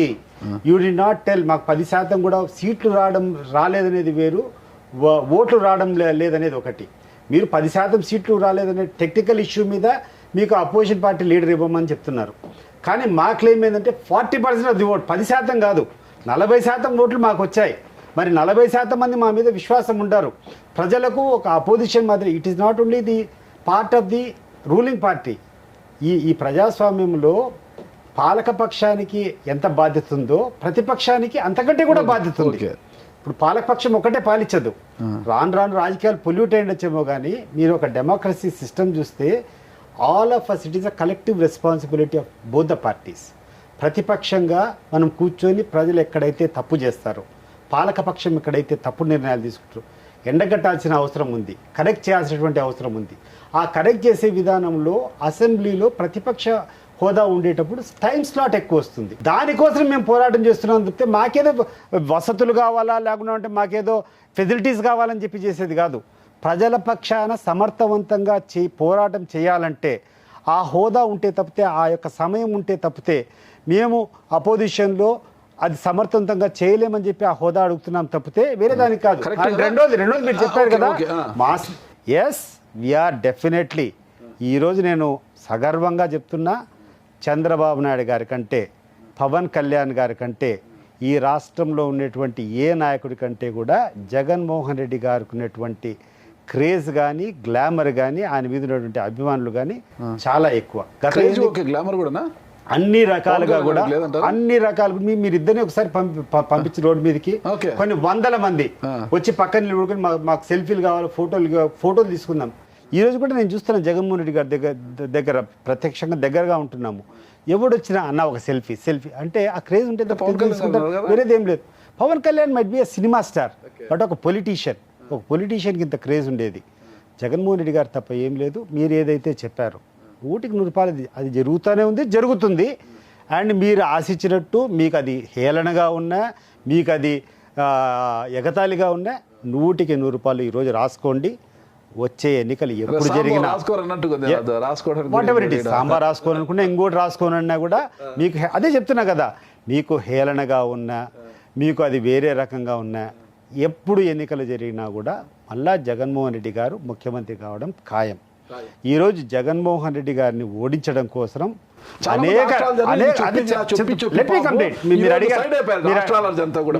మీరు అడిగారు, నేను చెప్తున్నా, మీరు అడిగిన తర్వాత నేను చెప్పిన దయచేసి వినండి. జగన్మోహన్ రెడ్డి గారిని ఓడించడం ఒక వ్యక్తికి సాధ్యం కాక ముగ్గురు వ్యక్తులు, పవన్ కళ్యాణ్, బీజేపీ పార్టీ, తెలుగుదేశం పార్టీ, 3 పార్టీలు కలిసి ఆచరణ సాధ్యంగానేటువంటి హామీలన్నీ మీరు ఇచ్చి లేనిపోని అబద్ధాలన్నీ చెప్పి ప్రచారం చేసుకొని ఓడించిన మరుసటి రోజు నుంచి కూడా ఈరోజు వాళ్ళకి అర్థమవుతా ఉంది ప్రజల యొక్క అభిప్రాయం ఎవరిపైన ఉంది, ఏ రకంగా జగన్మోహన్ రెడ్డి గారికి వేసిందని వాళ్ళకి తెలుసు.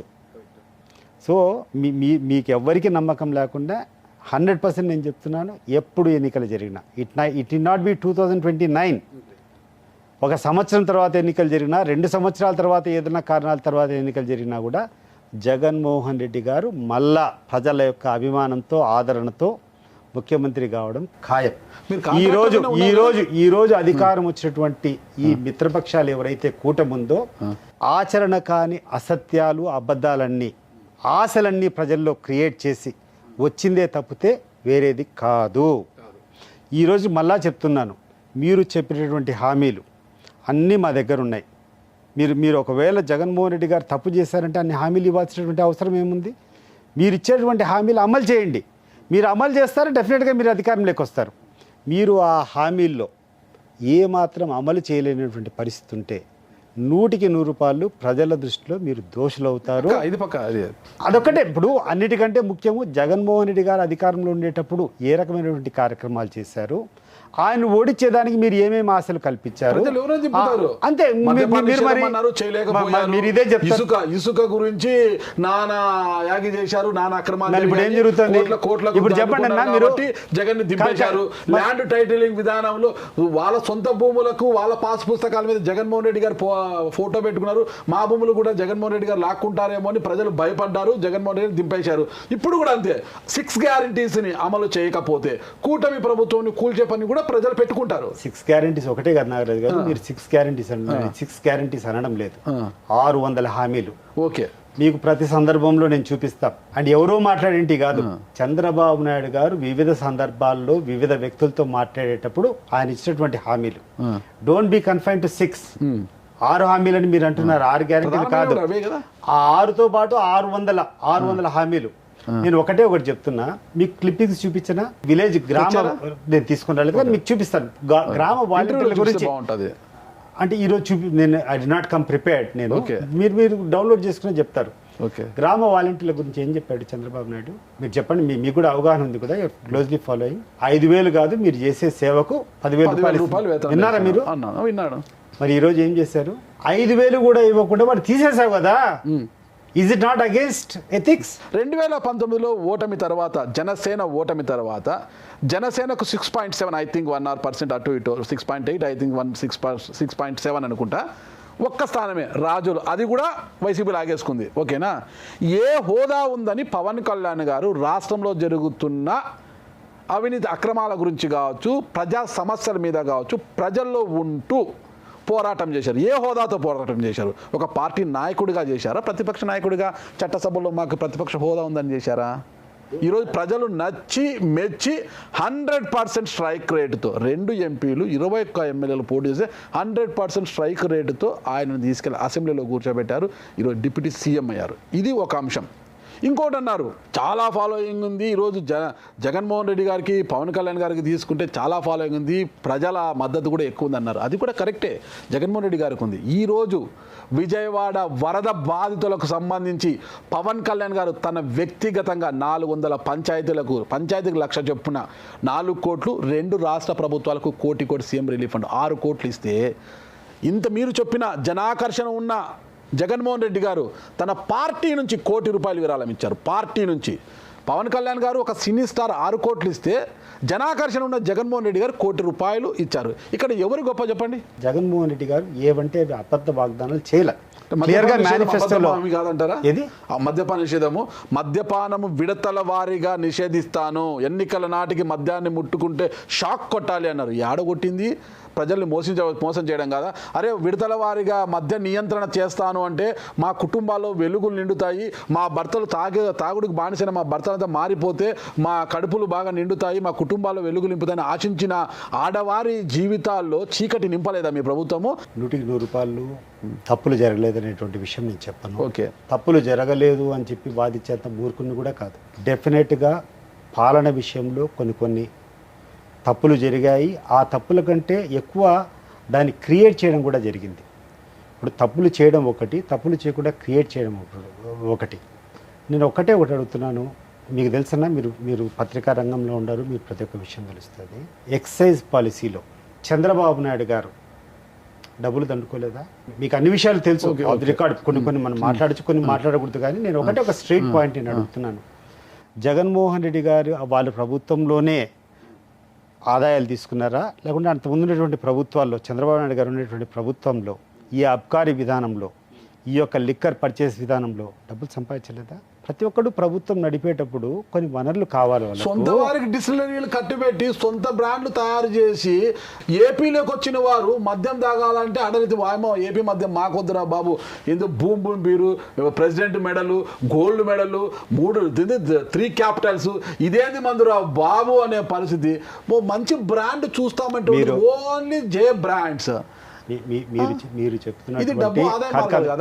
మీరు చెప్తున్నటువంటి కొన్ని విషయాలు, కొన్ని తప్పులు జరిగినటువంటి మాట వాస్తవము, దాంట్లో ఇబ్బంది లేదు. That is one of the factor for the defeat of YSR Congress party. Thank you. ₹100 ఇప్పుడు ఒప్పుకోకుంటే ఏం రామండి. ఇప్పుడు తప్పు చేసినప్పుడు తప్పు చేయలేదని చెప్పడం వల్ల ఏ రకమైనటువంటి లాభం జరుగుతుంది? ల్యాండ్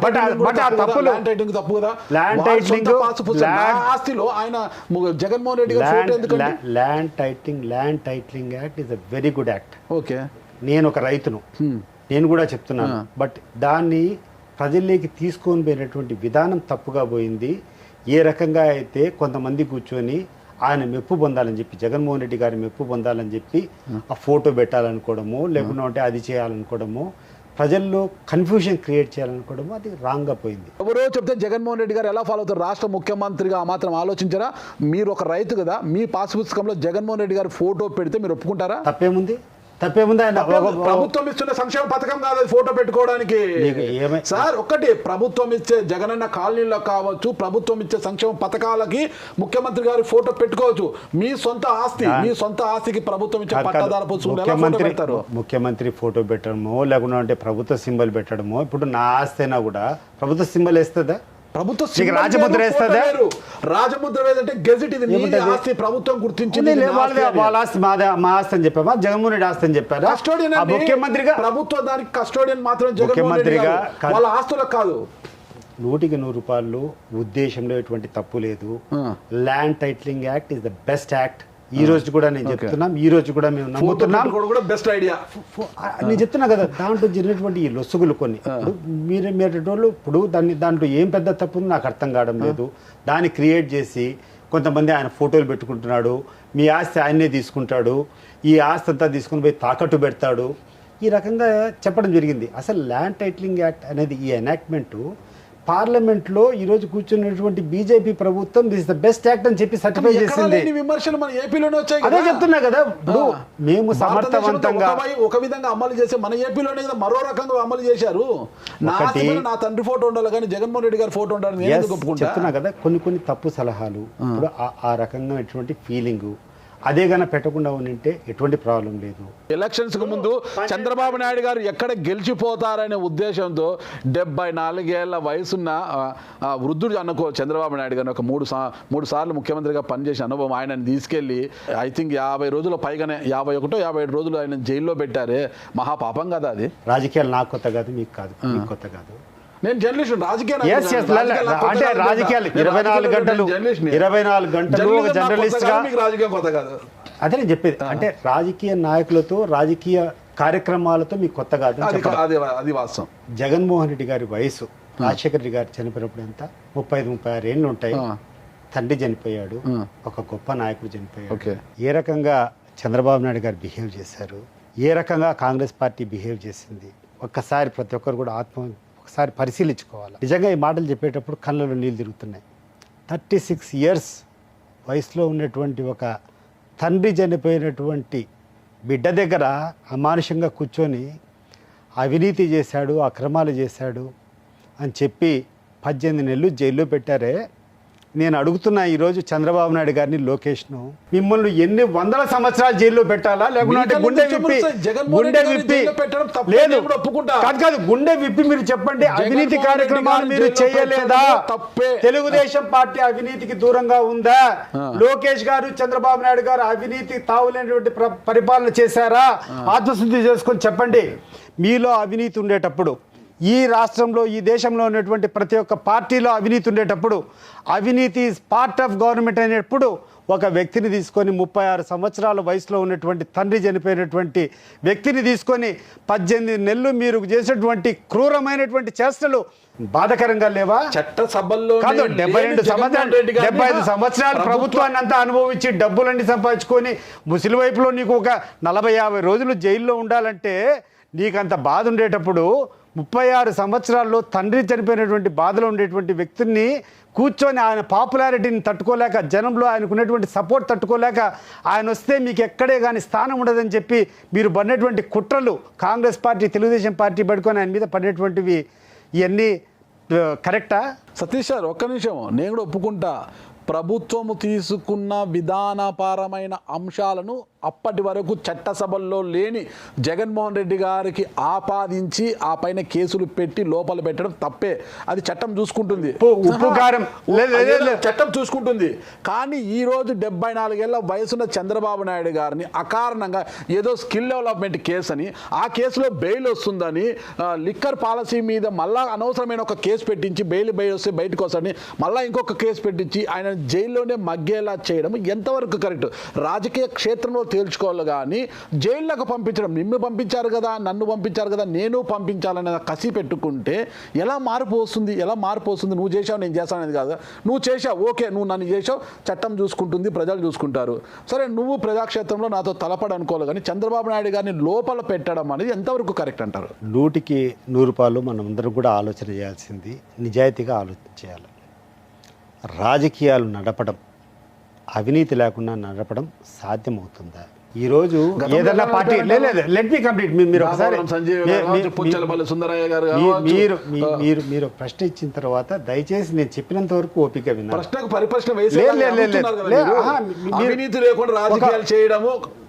మీరు అడిగారు, నేను చెప్తున్నా. లెట్ మీ కంప్లీట్ తర్వాత అడగండి.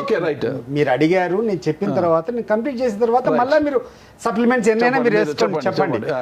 ఈ రోజు ఉన్నటువంటి పార్టీల్లో, దేశంలో ఏదన్నా పార్టీ అధికారంలోకి వచ్చింది just on the issue of corruption లేదు, నీతివంతమైన పాలన ఇస్తా అని చెప్పి వచ్చి అధికారంలోకి వచ్చింటే ఆమ్ ఆద్మీ పార్టీ ఒకటి. ఈరోజు ఆ పార్టీ నాయకులు సైతం, దాని లీడర్ సైతం ఈరోజు ఇంకా జైల్లోనే ఉన్నాడు, అవినీతి కేసులోనే.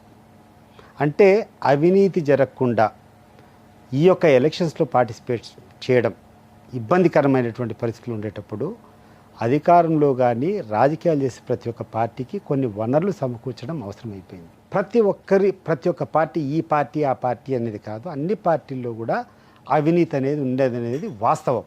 మరి అటువంటి అవినీతి ఉండేటప్పుడు 36 సంవత్సరాల వయసు తండ్రి కోల్పోయినటువంటి వ్యక్తి మీద మాత్రమే ఆ రోజు పెట్టి 18 నెలలు జైల్లో పెట్టినప్పుడు కసి అనేది ఆటోమేటిక్గా పెరుగుతుందే, పెరగదా? నువ్వు చెప్పు. ఒక యుక్త వయసులో ఉండేటువంటి అతను పడినప్పుడు ఈరోజు నీకు 57 రోజులు జైల్లో ఉంటే, నన్ను జైల్లో పెట్టారు, మా నాయన జైల్లో పెట్టారు, ఎందుకు ప్రపంచం అంతా మునిగిపోయినట్టు మాట్లాడుతున్నారే. అవినీతి మీరు చేయలేదా? అవినీతికి మీరు దూరమా? మీరు ఏ కార్యక్రమం అవినీతి చేయలేదా? రండి. ప్రతి ఒక్క కార్యక్రమంలో ఇంక్లూడింగ్ ట్రాన్స్ఫర్స్ దగ్గర నుంచి మీ ప్రభుత్వంలో చేతుల్లో డబ్బులు మారుతున్నాయా లేదా?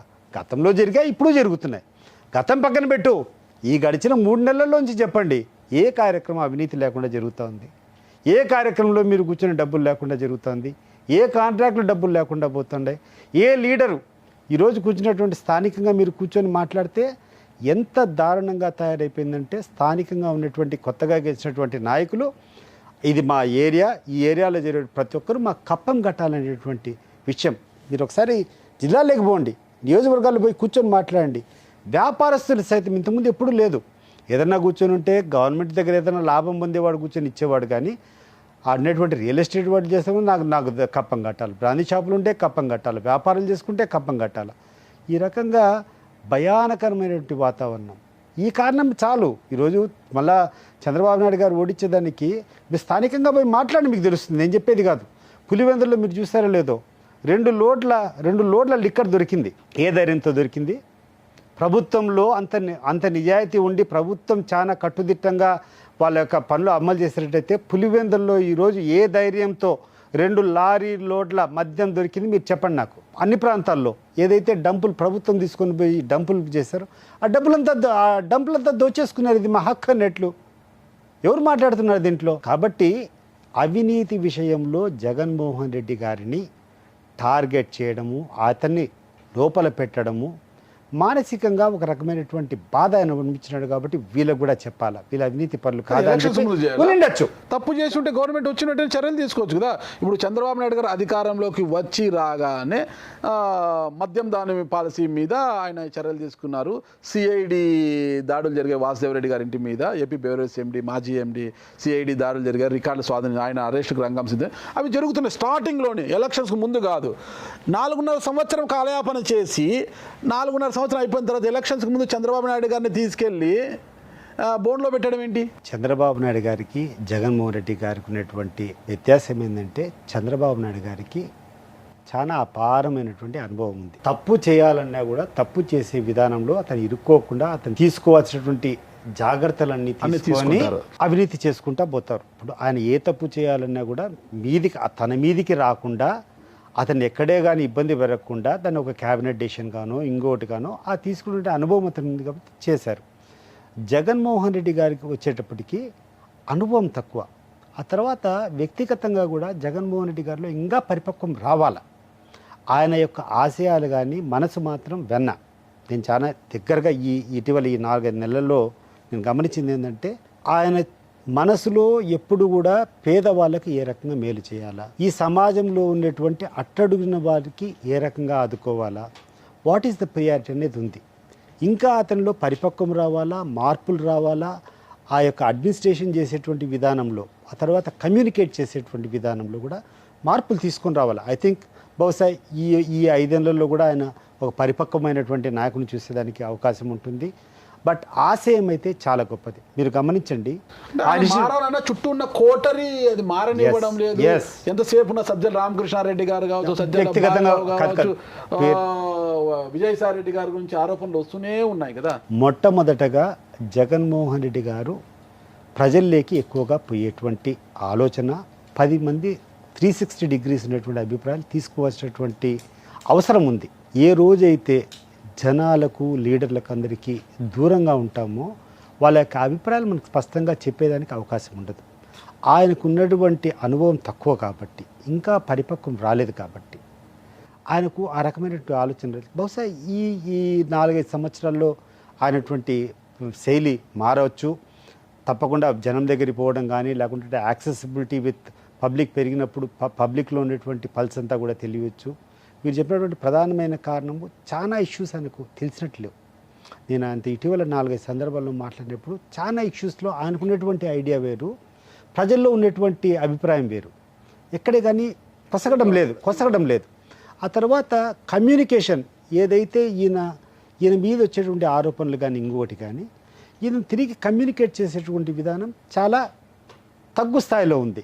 Is not able to communicate. Press దగ్గరికి పోవడం కానీ, వాళ్ళని అడగడం కానీ, ఏదైనా గురించి వివరణ ఇవ్వడం కానీ ఇవన్నీ కూడా తక్కువ ఉన్నాయి. సో అవన్నీ కూడా పెరగాల. సో ఇప్పుడు కొత్తగా అవన్నీ కూడా మాకు ఎక్కడ అవకాశం ఉంటే ఆయన దృష్టికి తీసుకుని పోతాం. ఒక మంచి నాయకునిగా ఈ యొక్క కమ్యూనికేషన్ సిస్టమ్ పెరగడం కానీ, లీడర్స్తో ఎక్కువ ఇంటరాక్షన్ జరిగేదానికి కానీ మేమంతా కూడా అంటే పులివెందుల ప్రజలతో రాజశేఖర్ రెడ్డి గారికి ఉన్నంత సత్సంబంధాలు జగన్మోహన్ రెడ్డి గారికి లేవు అంటున్నారు. ఇటీవల కూడా జగన్మోహన్ రెడ్డి గారు పులివెందులు వచ్చినప్పుడు జనం పెద్దగా పోకాడంతో కొంత ఆవేశానికి గురయ్యారు. పక్కనే ఉన్న ఎంపీ అవినాష్ రెడ్డి గారిని గద్దించడము, ఎంపీ అవినాష్ ఆయన పిఏని కూడా ఏదో ఎందుకు జనాన్ని మొబిలైజ్ చేయలేకపోయారని ఆయన ఏదో చంపదెబ్బ కొట్టినట్టుగా ఒక పత్రికలో కథనం వచ్చింది. నేను చదివినది ఒక పత్రికలో కథనం వచ్చింది. అసహనానికి గురవుతున్నారు జగన్మోహన్ రెడ్డి గారు, జనం రావడం లేదంటే. రాజశేఖర్ రెడ్డి గారిని కలవాలంటే ఆ రోజు మా నాయకుడు వచ్చాడు, మా ఎమ్మెల్యే వచ్చాడంటే ముఖ్యమంత్రి అయినా మాకు మాత్రం ఎమ్మెల్యే మా నాయకుడని ప్రజలు నేరుగా వెళ్ళి కలిసేవారు. అయితే జగన్మోహన్ రెడ్డి గారు నాయకుడు అయినాక ముఖ్యమంత్రి అయినాక 5 అంచెల వ్యవస్థను దాటుకుని జగన్మోహన్ రెడ్డి గారిని కలవడమే గగనం అయిపోయిందని ప్రజలు బాధపడుతున్నారు అంటున్నారు అనమాట. అంటే దీన్ని ఎలా అధిగమిస్తారు, అసలు ప్రజలతో సత్సంబంధాలు ఎలా పెంచుకుంటారు? మీరు ఇప్పుడైతే ఏదైతే చెప్తున్నాను దీంట్లో కథనాలు వచ్చింది, నేను కూడా విన్నా, నేను చూడలేదు కానీ ఆ కథనాలు వచ్చాయని చెప్పేసి మా మిస్సెస్ కూడా చెప్తా ఉన్నది. దీంట్లో 1% నిజమున్నా కూడా 1% నిజమున్నా కూడా నేను దేనికైనా సిద్ధం. ఎందుకంటే నేను దగ్గరగా ఉన్నా, ఆయన వచ్చినప్పుడు ఆయన కార్యక్రమాలు నేను దగ్గరగా ఉన్నా. ఆయన ఏ రోజు అట్లా కోనరో ఆ తర్వాత జనం కలిసేదానికే అతనికి తీరిక లేదు. ఎంతమంది వచ్చినా కలుస్తూనే ఉన్నాడు. 24 గంటలు ఉదయం నుంచి ఆయనకు తినేదానికి కూడా టైం లేదు. ఆ రకంగా కూర్చుంటే జనం రాలేదు, జనం వచ్చారు, మొబిలైజ్ చేశారని చెప్పి చెప్తున్నా కదా. ఇప్పుడు వీళ్ళకు ఆ రకమైనటువంటి ఛానల్స్, ఆ రకమైనటువంటి మేనేజ్మెంటు, ఈ యొక్క ప్రచార మాధ్యమాల్లో ఉన్నటువంటి వాళ్ళకు ఉన్నటువంటి ఇన్ఫ్లుయెన్స్, వాళ్ళకు ఉన్నటువంటి తెలివితేటలు ఆయనకు లేవు. So today we have to buildup all that things. ఈ రోజు వివేకానంద రెడ్డి మర్డర్ కేసు నుంచి ఎలా ప్రజలు మలుకుంటారు అన్ని కూడా ఆ విషయాలు కూడా జగన్మోహన్ రెడ్డి గారికి చాలా మైనస్ అయింది కదా. నాకు తెలిసినటువంటి అవినాష్ రెడ్డి 11 సంవత్సరాలు 10.5 సంవత్సరమైంది నేను ఎంపీగా. నేను ఒక్కటే అడుగుతున్నా, పులివెందుల ప్రాంతం, కడప ప్రాంతంలో ఎక్కడైనా ఒక చిన్న తగాదులో ఆయన దూర్చాడా? తల ఒక చిన్న నేరంలో కానీ ఒక చిన్న నేరస్తుని కానీ ఎక్కడ సపోర్ట్ చేస్తాడా? ఆ వ్యక్తి మీద సక్సెస్ఫుల్గా వీళ్ళు కూర్చొని అతను మర్డర్ చేస్తారని చెప్పడం జరుగుతూ ఉంది. నమ్మించగలుగుతున్నారు కూడా ఈరోజు, నమ్మించగలిగారు. అదే నేను చెప్తున్నాను, we are not able to communicate properly. మన వర్షన్ అనేది కరెక్ట్గా జాగ్రత్తగా తీసుకొని పోవడం లేదు. జగన్మోహన్ రెడ్డి గారికి ఉన్నటువంటి పెద్ద వీక్నెస్ ఏంటంటే అతను ఏదైతే నమ్ముతున్నాడో అది ప్రజలకు అందరికీ తెలుసు అనుకుంటాడు. వాళ్ళలో ఉన్నటువంటి అభిప్రాయం అతని దగ్గరికి పోవడంలా. అతనేమనుకుంటాడు, నాలో తప్పు లేదనుకుంటాడు. సేమ్ థింగ్ అవినాష్ రెడ్డి కూడా. నేను వాళ్ళు ఏదేదో మాట్లాడుకుంటాను, నేను ఏదైనా రిజార్డర్ ఇవ్వాలా లేదైనా చేయాలనుకుంటే నేనేదో తప్పు చేసినట్టు కదా, నేను ఎందుకు దానికి రియాక్ట్ కావాలనేటువంటి ఆ లేజినెస్ లేకుండా ఉంటే ఆ ఈజీనెస్ ఉన్నిందో అది వాళ్ళ కొంప ముంచింది ఈరోజు. ఒక్కొక్కసారి నువ్వు తప్పు చేయాల్సిన అవసరం లేదు. నువ్వు తప్పు చేసినట్టు జనంలో అభిప్రాయం ఉండేటప్పుడు దాన్ని తిప్పి కొట్టాల్సినటువంటి బాధ్యత కూడా నీ మీద ఉంది. దాంట్లో వీ హ్యావ్ ఫెయిల్డ్. ఈసారి దాన్ని సమర్థవంతంగా we have to tackle that issue. And ఈ యొక్క ఎక్స్పీరియన్స్ అంతా కూడా ఇప్పుడు ఏ రకంగా అయితే వీళ్ళందరూ కూడా చూసుకొని ప్రజల్లో ఏ రకంగా ఫాల్స్గా ఈరోజు క్రియేట్ చేయాలా, ఏ రకంగా తప్పులంతా వీరి మీద నింపాలా, అనేక విషయాలు ఒక మద్యం విషయంలో కావచ్చు, లేకుండా ఉంటే ల్యాండ్ టైటిలింగ్ యాక్ట్లో కానీ. ఈరోజు కూడా నేను చెప్తున్నా కదా, land titling act is one of the best acts which everybody has to. అన్నకు శత్రువులో మారిపోయారు. వివేకానంద రెడ్డి మర్డర్ కేసు విషయంలో కూడా షర్మిలమ్మ గారు వేలన్నీ కూడా అవినాష్ రెడ్డి గారు చూపిస్తున్నాయి. గతంలో జగన్మోహన్ రెడ్డి గారి వైఫల్యాల గురించి ఆమె పక్కలో బల్లమైపోయి పులివెందులో వ్యతిరేకంగా మారారు కదా. 10,000 ఓట్లు తీల్చారు ఆమె పులివెందుల్లో. అసలు ఆమె దూకుడుని ఎలా మీరు అడ్డుకుంటారు? రాష్ట్ర ప్రధాన కార్యదర్శిగా మీరు ఎలా అడ్డుకుంటారు చెప్పండి? వ్యక్తిగతంగా ఉన్నటువంటి కొన్ని మనస్పర్ధలను కుటుంబాల్లో సైతం ప్రభావితం చేసి చొచ్చుకొని వాళ్ళందరినీ కూడా వ్యతిరేకం చేయలేటువంటి నైపుణ్యత ఈరోజు మా ప్రత్యర్థులకు ఉంది. చంద్రబాబు నాయుడు గారికి కానీ, లేకుండా ఉంటే అక్కడటువంటి ఆంధ్రజ్యోతికి కానీ, అక్కడటువంటి ఈనాడుకు కానీ వాళ్ళకు ఉన్నటువంటి అపారమైనటువంటి అనుభవంతో వాళ్ళకు ఉన్నటువంటి వాళ్ళ ఫ్యామిలీలో ఉన్నటువంటి చిన్న డిస్ప్యూట్ని ఈ రకంగా క్రియేట్ చేయగలిగినారు. Let them do. Yes, all said and done. మీరు ఎన్ని చేశారో మీరు చేసిన దానివల్లనే ఈరోజు ఓడిపోయాం. కొన్ని తప్పులైతే తెలిసి కొన్ని జరిగాయి, కొన్ని అయితే సమర్థవంతంగా జరిగినటువంటి వాస్తవంగా అక్కడ అన్యాయం జరగకుండా అన్యాయం అయిందని చెప్పి వాళ్ళు క్రియేట్ చేసుకోవడంలో కొన్ని జరిగినాయి. ల్యాండ్ టైటిలింగ్ యాక్ట్ అంటున్నారు, one of the best schemes ఈరోజు కూడా చెప్తున్నా. కానీ దాన్ని ఆ ఫోటో అనేటువంటి ఒక విషయం దగ్గరికి వచ్చేటప్పటికి తప్పుగా తీసుకొని పోవడం జరిగింది. అభద్రత ఫీల్ అయినారు. దాన్ని పాపం ఈయన నోటీస్ కూడా లేదు, తప్పు. రెండవది లిక్కర్ అన్నారు. ఎస్, తప్పు జరిగింది లిక్కర్లో. బట్ లిక్కర్లో తప్పు జరిగినప్పుడు మీ గవర్నమెంట్లో నేను ఒకటే అడుగుతున్నా, మనకందరికీ తెలుసు ఏమేమి జరిగినాయో. మీకు ముడుపులు అందలేదా? చంద్రబాబు నాయుడు గారు, లోకేష్ గారు 2014 నుంచి 2019 వరకు ముఖ్యమంత్రిగా ఉన్నారు. లేకుంటే నువ్వు డిఫాక్ట్ ముఖ్యమంత్రిగా ఉన్నావు. డబ్బులు చేరలేదా, ముడుపులు రాలేదా? ఆధారం లేదు, దగ్గర వదిలిపెట్టేసి ఆధారం 2019 అదే కదా నేను ముడుపులు ముట్టలేదా, ముట్టాయా, ఇది ప్రజలు ముట్టింది, ఇది ఆధారం ఉందా? 100 ముట్టినాయి. ప్రజలకు అన్ని విషయాలు తెలుసు, వాళ్ళు మళ్ళీ అడుగుతారు. ఓకే, కొన్ని విషయాలకు సాక్ష్యాలు లేకుండా మీరు చేసుకోవచ్చు. ఈరోజు కొన్ని వందల మంది ఈరోజు చనిపోయారు కోర్టుల్లో నిర్దోషులుగా అన్నటువంటి ముద్దాలు నిర్దోషిగా బయట వస్తారు. అంటే మనిషి చావలేదా? అంటే నీ దగ్గర సాక్ష్యాలు లేవు. Same thing. ఇప్పుడు నీకున్నటువంటి అపారమైనటువంటి అనుభవంతో నువ్వు తప్పించుకున్నావు. దాన్ని ఎటు తప్పించుకోవాలి నీకు తెలుసు కాబట్టి తప్పించుకున్నావు. గతం వదిలిపెట్టబ్బా, గతం వదిలిపెట్టి 2019 వరకు జరిగింది వదిలిపెట్టు. 2024లో నువ్వు అధికారంలోకి వచ్చినావు. నువ్వు అధికారంలోకి వచ్చినప్పటి నుంచి ఇప్పటి వరకు నీకు ఈ లిక్కర్ సిండికేట్తో నీకు ముడుపులు రావడం లేదా? You have to answer all these things. Yes, we will fight it, but will give some time for you also. కొత్తగా ఇచ్చినావు కాబట్టి మీరు 6 నెలలో 5 నెలలో ఇస్తాము. 6 నెలలు 5 నెలల తర్వాత మీకు తప్పకుండా ఉంది. వచ్చి రాగానే ఢిల్లీకి వెళ్ళిపోయి అసెంబ్లీని బాయ్కాట్ చేసేసి మీరు అసెంబ్లీ సమావేశాలకు మీరు హాజరు కాకోకుండా ఢిల్లీకి వెళ్ళి ఏపీలో ఏమో జరిగిపోతుంది అంటే మీ ప్రభుత్వ హయాంలో ఎవరిని మర్డర్ చేయనట్టుగా, చంపేసి ఇంటికే పార్సల్ డోర్ డెలివరీ ఇవ్వలేనట్టుగా అన్నీ కూడా భ్రమించుకొని ఢిల్లీ వెళ్ళి ధర్నా చేసి ఏపీలో చాలా జరిగిపోతుంది, లా అండ్ ఆర్డర్ను క్రమబద్ధీకరించాలి, రాష్ట్రపతి పాలన పెట్టాలి అనేంతగా వెళ్ళిపోయారు కదా. అంత ఓపిక లేకపోతే ఎట్లా? అసెంబ్లీ బయట నిలబడుకొని సేవ్ డెమోక్రసీ అని వస్తారు. ఒక్క నిమిషమో, ఎవరినైతే చంపి మీ ఎమ్మెల్సీ అనంతబాబు గారు డోర్ డెలివరీ ఇచ్చారో ఆయన కూడా జగన్మోహన్ రెడ్డి గారు వెనకాల ఫ్లెక్సీ పట్టుకొని సేవ్ డెమోక్రసీ అంటే ఏంది సేవ్ డెమోక్రసీ? అసలుకి ఎవరిని సేవ్ చేయాలి? అసలుకి డెమోక్రసీని సేవ్ చేయాలని అడుగుతున్నాడు ఆయన. ఆయనకు డెమోక్రసీ గురించి తెలుసు ఆయనకు? మీరు అడిగినటువంటి ప్రశ్నకు దాడులు అనేవి జరిగాయా లేదా? నెంబర్ 1. ఓకే, చెప్పారు కాదు, అంటే మా హయాంలో జరిగినాయని చెప్పి మీరు చంపుకుంటా పోతా ఉంటే కాదు దళితులకు గుండు కొట్టించిన విషయం కావచ్చు, దాడులు కావచ్చు, అసలు చంపి ఎవరైనా డోర్ డెలివరీ ఇస్తారా?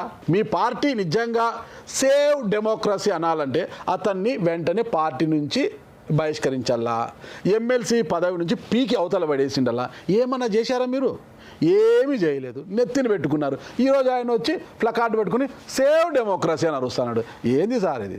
గతంలో జరిగాయని చెప్పి ఈరోజు ప్రజల యొక్క మానాలు ప్రాణాలు ప్రజలను దాడి చేయడం అనేది కరెక్ట్ అని మీరు అంగీకరిస్తున్నారా? అంటే కాదు దాడి జరుగుతున్నా కూడా వినుకొండ వ్యక్తిగత కక్షలతో చంపుకున్నారు. మీరు గతంలో చంద్రయ్య అనే అతని మీద జై జగన్ అనేసి ఆయన పీక మీద కత్తి పెట్టి ఇది చేసిన దాఖలాలు లేవా? మీరు ఎన్నో మాట్లాడుతుంటారు. సొంతం నా మేనల్లుడు అజయ్ కుమార్ రెడ్డి అని చెప్పి అతని వ్యక్తిని వెంపల్లిలో కొట్టారా లేదా? కరెక్ట్, సోషల్ మీడియా ఇష్యూలో కొట్టారు. ఏ సోషల్ మీడియాలో ఏం చెప్పాడు? నువ్వు ఒక ప్రూఫ్, అతను ఏదన్నా తప్పుగా పెట్టాడు, ఒక ప్రూఫ్ చూపిస్తావా? అతను చేసినటువంటి సోషల్ మీడియాలో కాదు, ఇంకొకటి కాదు, సతీష్ రెడ్డి ఎక్కడైనా ప్రోగ్రామ్స్లో పాల్గొంటే ఆ ప్రోగ్రామ్స్ అన్నీ అప్లోడ్ చేసుకుని పలానా సాట పాల్గొన్నాడు అని పెట్టడం తప్పితే నిన్ను ఎవరినైనా విమర్శించి కానీ ఎక్కడైనా తప్పు కానీ వేరేదని పెట్టాడా? He was acting like my coordinator. నీవు నేర్పిన విద్య నీరజాక్ష అనేది ఒక సామెత ఉంది కదా. మీ హయాంలో సీనియర్ జర్నలిస్టులు అందరూ కూడా యూట్యూబ్ ఛానల్ పెట్టుకుని ఏదైనా అప్లోడ్ చేస్తే తీసుకొచ్చేది సీనియర్లను కూడా లేకోకుండా సిఐడిని పంపించి కొట్టించి జైల్లో పంపించిన దాఖలాలు కూడా ఉన్నాయి సార్. నాగరాజు గారు, మీరు సబ్జెక్ట్ కొంచెం డిబేట్ అవుతున్నారు. మీరు అడిగిన ప్రశ్నలో క్లారిటీ. ఓకే, దాడి జరిగిందా లేదా? అజయ్ కుమార్ రెడ్డి అనేది నా బంధువు మీద దాడి జరిగిందా లేదా? ఆ అబ్బాయి ఏదో తప్పు చేశాడని చెప్పి మీరు అంటున్నారు సోషల్ మీడియాలో. మీరు తప్పు చూపించగలుగుతారా? ఓకే, బిఫోర్ ఆస్కింగ్ మీ మీరు ఒక మాట చెప్పినప్పుడు చేసి లోపల పెట్టిన వాళ్ళందరూ కూడా ఏం తప్పు చేశారో చూపించగలిగారా? లేదు, అదే నేను చెప్పేది. అప్పుడు చేశారని ఇప్పుడు చేస్తారా? చేసినప్పుడు ఇంకా కొంతమందిని కొట్టండి, ఇంకో 100 మందిని కొట్టండి అని చెప్పి మేము ఢిల్లీకి పోయి ఇప్పుడు ఇక్కడ న్యాయం జరగడం లేదు. నేనే స్వయంగా ఎస్పీ దగ్గరికి పోయినా, అయ్యా పలానా అజయ్ కుమార్ రెడ్డి మీద ఇట్లా జరిగింది, ఇదో వీడియో క్లిప్పింగ్స్, ఎవడో కూర్చొని దారిలో పోయి ఎవడు క్లియర్ చేస్తాడు, ఇట్లా ఈ పలానా మంది దాడి చేశారు, ఇది పలాని వ్యక్తులు చేశారు, ఇంకా వాళ్ళని అరెస్ట్ చేయలేదంటే ఈ రోజుకి అరెస్ట్ చేయలేదు. వాళ్ళు ఎట్లంటే అట్లా కొట్టుకుంటూ పోతూ ఉంటే మా యొక్క కార్యకర్తలను ఆదుకోండి, వాళ్ళకి రక్షణ లేదని చెప్పి ఇంకా ఢిల్లీకి కాకుండా ఎక్కడ పోయి మేము ఫిర్యాదు చేయాలా? మీ దగ్గర అంటే అంతవరకు కొట్టించుకోమంటారా? అంతవరకు చంపించుకోమంటారా? ప్రజల్లో మాట్లాడండి. అసెంబ్లీ జరుగుతుంది కదా, అసెంబ్లీలో మాట్లాడచ్చు. మీరు చెప్పేది కాదు. అసెంబ్లీలో ఒక పథకం అందకుంటేనో, లేకుంటే ఒక బెనిఫిట్ అందకుండా ఉంటేనో, లేకుంటే ఒక ఆస్తిగాథలో 10 రోజులు ఆలస్యమైతే చెప్పచ్చు. కానీ వైద్యం నువ్వు ఆపేదానికి, మనుషుల మీద దాడి జరిగి ప్రాణాలు పోతా అంటే నువ్వు పోరాడకుండా ఉండేదానికి ఏది ఎమర్జెన్సీ కాదు కాదనే స్పష్టత లేదా అన్న మీకు? మీరు అడిగేటప్పుడు మీరు చెప్పు, మనుషులు కొడతాంటే ఇంకో 10 మందిని కొట్టు, ఇంకో 10 మందిని చంపు, 10 మందిని చంపితే ఏమవుతుందిలే అనేటువంటి గొప్పగా ఉండాలంటారా మీరు? అయ్యా చంపుతాండ్రయ్యా, అది ఎమర్జెన్సీ. మనిషి ఇప్పుడు ఎవరిని ఐసీయూలోకి తీసుకుని పోతారు? కాలికి చిన్న దెబ్బ తగిలితే యూ కెన్ నెగ్లెక్ట్. మనిషికి ఊపిరాడక హార్ట్ అటాక్ వచ్చేసి ఉంటే అతన్ని ఐసీయూకి తీసుకుని పోకుండా ఎక్కడ పెడతారు? ప్రాణాల మీద దాడి జరుగుతుంది, మనుషుల యొక్క ఆస్తుల మీద దాడి జరిగితే పర్వాలే, వీ కెన్ వెయిట్. బట్ ప్రాణాల మీద దాడి జరిగినప్పుడు ఇక్కడ రాష్ట్ర ప్రభుత్వం స్పందించినప్పుడు ఈరోజు where is the alternative for us? పోయి కేంద్రాన్ని చెప్పడం తప్పితే. అండ్ ఈరోజు జరిగేటువంటి విధానాలన్నింటినీ కూడా మీరందరూ కూడా చాలా జాగ్రత్తగా గమనించాలి. ఈ యొక్క కాన్స్టిట్యూషన్లో ఏ పార్టీ వ్యక్తి కానీ ఇంకొకడు కానీ ఈ దేశద్రోహులు కాదు. ఒక పార్టీకి మేము లాయల్గా ఉన్నంత మాత్రం ఈ రాజ్యాంగానికి మేము వ్యతిరేకం కాదు. ఆ స్ఫూర్తితో ప్రతి ఒక్కరు నడుచుకోవాలి తప్పితే అధికారం వస్తానే ప్రత్యర్థ పార్టీకి సంబంధించినటువంటి వాళ్ళను ఒక దేశద్రోహులుగానో లేకుంటే వాళ్ళని కొట్టడమో లేకుంటే చంపడమో ఇవన్నీ అనాగరికమైనటువంటి చర్యలు. ఏ సందర్భంలో జరిగినాయో జరగలేదు కాబట్టి ఈరోజు మేము అధికారం కోల్పోయినాం. మీరు కూడా ఇదే అధికారంలోకి రావడానికి వైఎస్ఆర్ కాంగ్రెస్ పార్టీ రాష్ట్ర ప్రధాన కార్యదర్శిగా సతీష్ కుమార్ రెడ్డి గారి యొక్క పాత్ర ఎలా ఉండబోతుంది? మీ రోల్ ఏంటి అసలు? కార్యకర్తలన్నిటి కూడా 6 జిల్లాలు నాకు అప్పచెప్పడం జరిగింది. రాయలసీమ, నెల్లూరు, ఒంగోలు వరకు మంచి కార్యకర్తలందరినీ ఐడెంటిఫై చేసుకోవడము, వాళ్ళకందరికీ కూడా తగినట్లు గుర్తింపు ఇవ్వడం. ఈరోజు కష్టపడేవాడు ఒకడు, అనుభవించేవాడు ఒకడు ఉంటుంది. అటువంటి డిస్పారిటీ ఉండకూడదు. ప్రభుత్వం ఎక్కడెక్కడైతే వైఫల్యాలు ఉన్నాయో, ప్రజలు ఎక్కడెక్కడైతే ఇబ్బందులు పడుతున్నారో, కార్యక్రమాలన్నింటిలో కూడా ప్రభుత్వ వ్యతిరేకటువంటి జరిగినప్పుడు ప్రజలకు మేలు చేసే కార్యక్రమాలకన్నిటి కూడా పార్టీని ఆ వైపు మళ్లించడం. జగన్మోహన్ రెడ్డి గారికి ప్రత్యేకంగా ఆయన దగ్గరగా ఉన్నప్పుడంతా ఏవైతే పొరపాట్లు ఇంతకుముందు జరిగాయో ఆ పొరపాట్లు తిరిగి పునరావృతం కాకుండా తగు చర్యలు తీసుకోవడము. ముఖ్యంగా ఈ యొక్క పార్టీకి అంతా కూడా వెన్నెముక జగన్మోహన్ రెడ్డి. మీరు చెప్పారు ఈరోజు 11 మంది ఎమ్మెల్యేలన్నా ఉన్నారు. తెలుగుదేశం వైఎస్ఆర్ కాంగ్రెస్ పార్టీ పెట్టినప్పుడు ఇద్దరే ఉన్నారు. జగన్మోహన్ రెడ్డి గారు ఎంపీగా రిజైన్ చేశారు, విజయమ్మ ఎమ్మెల్యేగా రిజైన్ చేసింది. ఎన్నికలు పెట్టారు, వాళ్ళిద్దరే గెలిచారు. అధికారంలోకి రాలేదా? 67 మంది గెలవలేదా? తర్వాత 151 సీట్లు రాలేదా?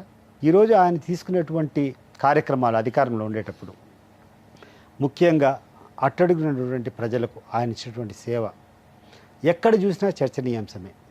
డైరెక్ట్ బెనిఫిషరీ ట్రాన్స్ఫర్, డీబీటీ, పెన్షన్లు కానీ బెనిఫిట్లు కానీ డైరెక్ట్గా లబ్ధిదారుల యొక్క అకౌంట్లోకి చేరడం. గ్రామాల్లో ఉన్నటువంటి వాళ్ళంతా కూడా వాళ్ళ బాధలు చెప్పుకోవాలంటే గ్రామ సచివాలయాలు తీసుకొని రావడం, గ్రామాల్లోనే వాళ్ళకి కావాల్సిన పనులన్నీ చేసుకొని రావడం. రెండోది రైతులకు కావాల్సినటువంటి విత్తనాలు కానీ ఎరువులు కానీ అన్నింటినీ కూడా ఆ కేంద్రాలు అక్కడనే పెట్టడం. నాడు నేడు విధానం తీసుకొని వచ్చి స్కూల్స్ అన్నింటినీ అప్గ్రేడ్ చేసేటువంటి విధానం కానీ నా భూతో నా భవిష్యత్, దాని గురించి ఎవ్వరం ఆలోచించాల్సిన అవసరం లేదు. మీరు చెప్పినటువంటి కొన్ని కార్యక్రమాల వల్ల కొన్ని వాస్తవాలు ఉన్నాయి, కొన్ని దాంట్లో తప్పు చేయకుండా తప్పు చేసినట్టు వాళ్ళకునేటువంటి అనుభవం మీద వాళ్ళు చెప్పడము, కొన్ని సందర్భాల్లో ప్రజల్లో లేనటువంటి ఆశలన్నీ క్రియేట్ చేసి ఇన్ని కార్యక్రమాలు చేసి ఈరోజు జగన్మోహన్ రెడ్డి ఓడించడం జరిగింది. సార్, రాష్ట్ర వ్యాప్తంగా పక్కన పెడితే వైఎస్ కుటుంబానికి కంచుకోట లాంటి ఉమ్మడి కడప జిల్లాలో ఇంత ఘోర వైఫల్యం ఏంటి? 3 స్థానాలు, బద్వేలు, రాజంపేట, పులివెందుల. అసలు జమ్మలమడుగులో బీజేపీ కమలం గుర్తు గెలవడం ఏంటి? ఆదినారాయణ రెడ్డి గారు గెలవడం ఏంటి? అసలుకి ఇంత వైఫల్యమా? అది జగన్మోహన్ రెడ్డి గారి యొక్క వైఫల్యం కంటే ఆయన చుట్టూ ఉన్నటువంటి వాళ్ళ వైఫల్యము. ఒకటే, యాజ్ ఎ లీడర్ ఆయన కూడా రెస్పాన్సిబిలిటీ తీసుకోవాల్సిందే. ఇన్ని విషయాలు జరుగుతున్నా నా దృష్టికి ఎందుకు రాలేదు? ఈరోజు మేము అప్రమత్తంగా ఉండేది అదే. జగన్మోహన్ రెడ్డి గారికి అన్ని విషయాలు ఆయన దృష్టికి పోవాలా. చాలామందికి మీరు ఏదైతే చెప్పారో కవచం గుచ్చుట్టుకొని లేకుండా ఉంటే ఆయన యాక్సెసిబిలిటీ లేకుండా పోవడం వల్ల జరిగేటువంటి విషయాలన్నీ ఆయన తెలియకపోవడం వల్ల ఆ కమ్యూనికేషన్ గ్యాప్ వల్ల కొన్ని తప్పులు జరిగినాయి. నేను కూడా చెప్తున్నాను కదా, కొన్ని తప్పులు జరిగాయి. కానీ ఆ తప్పులను చాలా ఎక్కువ మ్యాగ్నిఫై చేయడం. మీ బావ రెడ్డప్ప గారు మాజీ ఎమ్మెల్యే రెడ్డప్ప గారు రమేష్ రెడ్డిని వైసీపీలోకి తీసుకురావడంలోనూ, మళ్ళా బావమరుదులు ఇద్దరూ కలిసి పొంగనూరులో ఉన్న అనిషారెడ్డి గారిని, అమర్నాథ్ రెడ్డి గారి మరదలు అనిషారెడ్డి గారిని వైసీపీలోకి తీసుకురావడంలో చాలా కీలక పాత్ర పోషించారు కదా. నేను తీసుకుని వచ్చేదానికంటే చంద్రబాబు నాయుడు గారు చేసినటువంటి మోసం ఇవన్నీ కారణం. రమేష్ రెడ్డి గారు లక్కిరెడ్డిపల్లె రాయచోటి నియోజకవర్గ ఇన్ఛార్జిగా ఎన్నికల ముందు వరకు అంటే ఒక నెల ముందు వరకు కూడా అతనే ఇన్ఛార్జ్. ఆయన డబ్బులన్నీ ఖర్చు పెట్టుకున్నాడు. అహర్నిశలు రాత్రింబగళ్ళు మొత్తం నియోజకవర్గం అంతా తిరుగుతా ప్రచారం చేసుకుంటా ఎట్లా తిరిగి గెలవాలనేటువంటి పోరాట పట్టణంతో సర్వస్వం త్యాగం చేశాడు. ఎలక్షన్కు జస్ట్ ఇంకా రేపు మొన్న టికెట్ అనౌన్స్ చేస్తానగా నీకు ఇవ్వడం లేదు, వేరే వాళ్ళకి ఇస్తా అని చెప్పడము కరెక్ట్? అది డైజెస్ట్ చేసుకోగలుగుతాడు ఎవరన్నా? ఒకవేళ నీకు లేదా ఆయనకి ఇవ్వడం లేదనుకో, ఒక 6 నెలల ముందట లేదంటే ఒక సంవత్సరం ముందట, లేదబ్బా నీకు ఇవ్వడం లేదు, మేము దాని గురించి ఖర్చు పెట్టుకోవద్దు, వేరే వాళ్ళకి ఇస్తానని చెప్పి వాళ్ళకి ఇవ్వచ్చు కదా. ఈరోజు రాయచోటి నియోజకవర్గం తెలుగుదేశం పార్టీ గెలిచిందంటే 100% చెప్తున్నాను, 4.5 సంవత్సరం రమేష్ రెడ్డి గారు ఉన్నటువంటి కృషి వల్లనే ఈరోజు తెలుగుదేశం పార్టీకి తీసుకొని రావడం వల్లనే జరిగింది. ఈరోజు పులివెందులలో నీకు అన్ని శాతం ఓట్లు వచ్చినాయంటే కారణము నేను బిల్డప్ చేసినటువంటి పార్టీ. కొత్తగా ఎవరు రాలే పార్టీలోకి, నేను వచ్చినటువంటి నాయకులే తప్పితే కొత్తగా ఎవరు రాలేదు. సో ఎవడైతే కష్టపడినాడో పార్టీని నీ అవకాశం వచ్చినప్పుడు తీసుకొని, ఎవడైతే మోసపడినారో వాళ్ళందరూ కూర్చొని మేము అన్యాయం గురైనా అని చెప్పి వైఎస్ఆర్ కాంగ్రెస్ పార్టీకి రావడం తప్పితే నేను ప్రత్యేకంగా చేసేటువంటి ఎఫర్ట్ ఏం లేదు. డెఫినెట్గా వచ్చిన వాళ్ళందరినీ కూడా తీసుకోవాల్సిందే. ఇకపోతే పులివెందుల కౌన్సిల్లో అంటే మున్సిపాలిటీ అనే కౌన్సిల్లో మెజార్టీ కౌన్సిల్ సభ్యులందరూ కూడా పసుపు కండువా కప్పుకోవాల్సిందని బీటెక్ రవి గారు హుకుం జారీ చేశారనే విమర్శలు కూడా ఉన్నాయి. మరి వాళ్ళు కండువా మార్చుకోకుండా పార్టీ ప్రధాన కార్యదర్శిగా మీరేం చేయబోతున్నారు?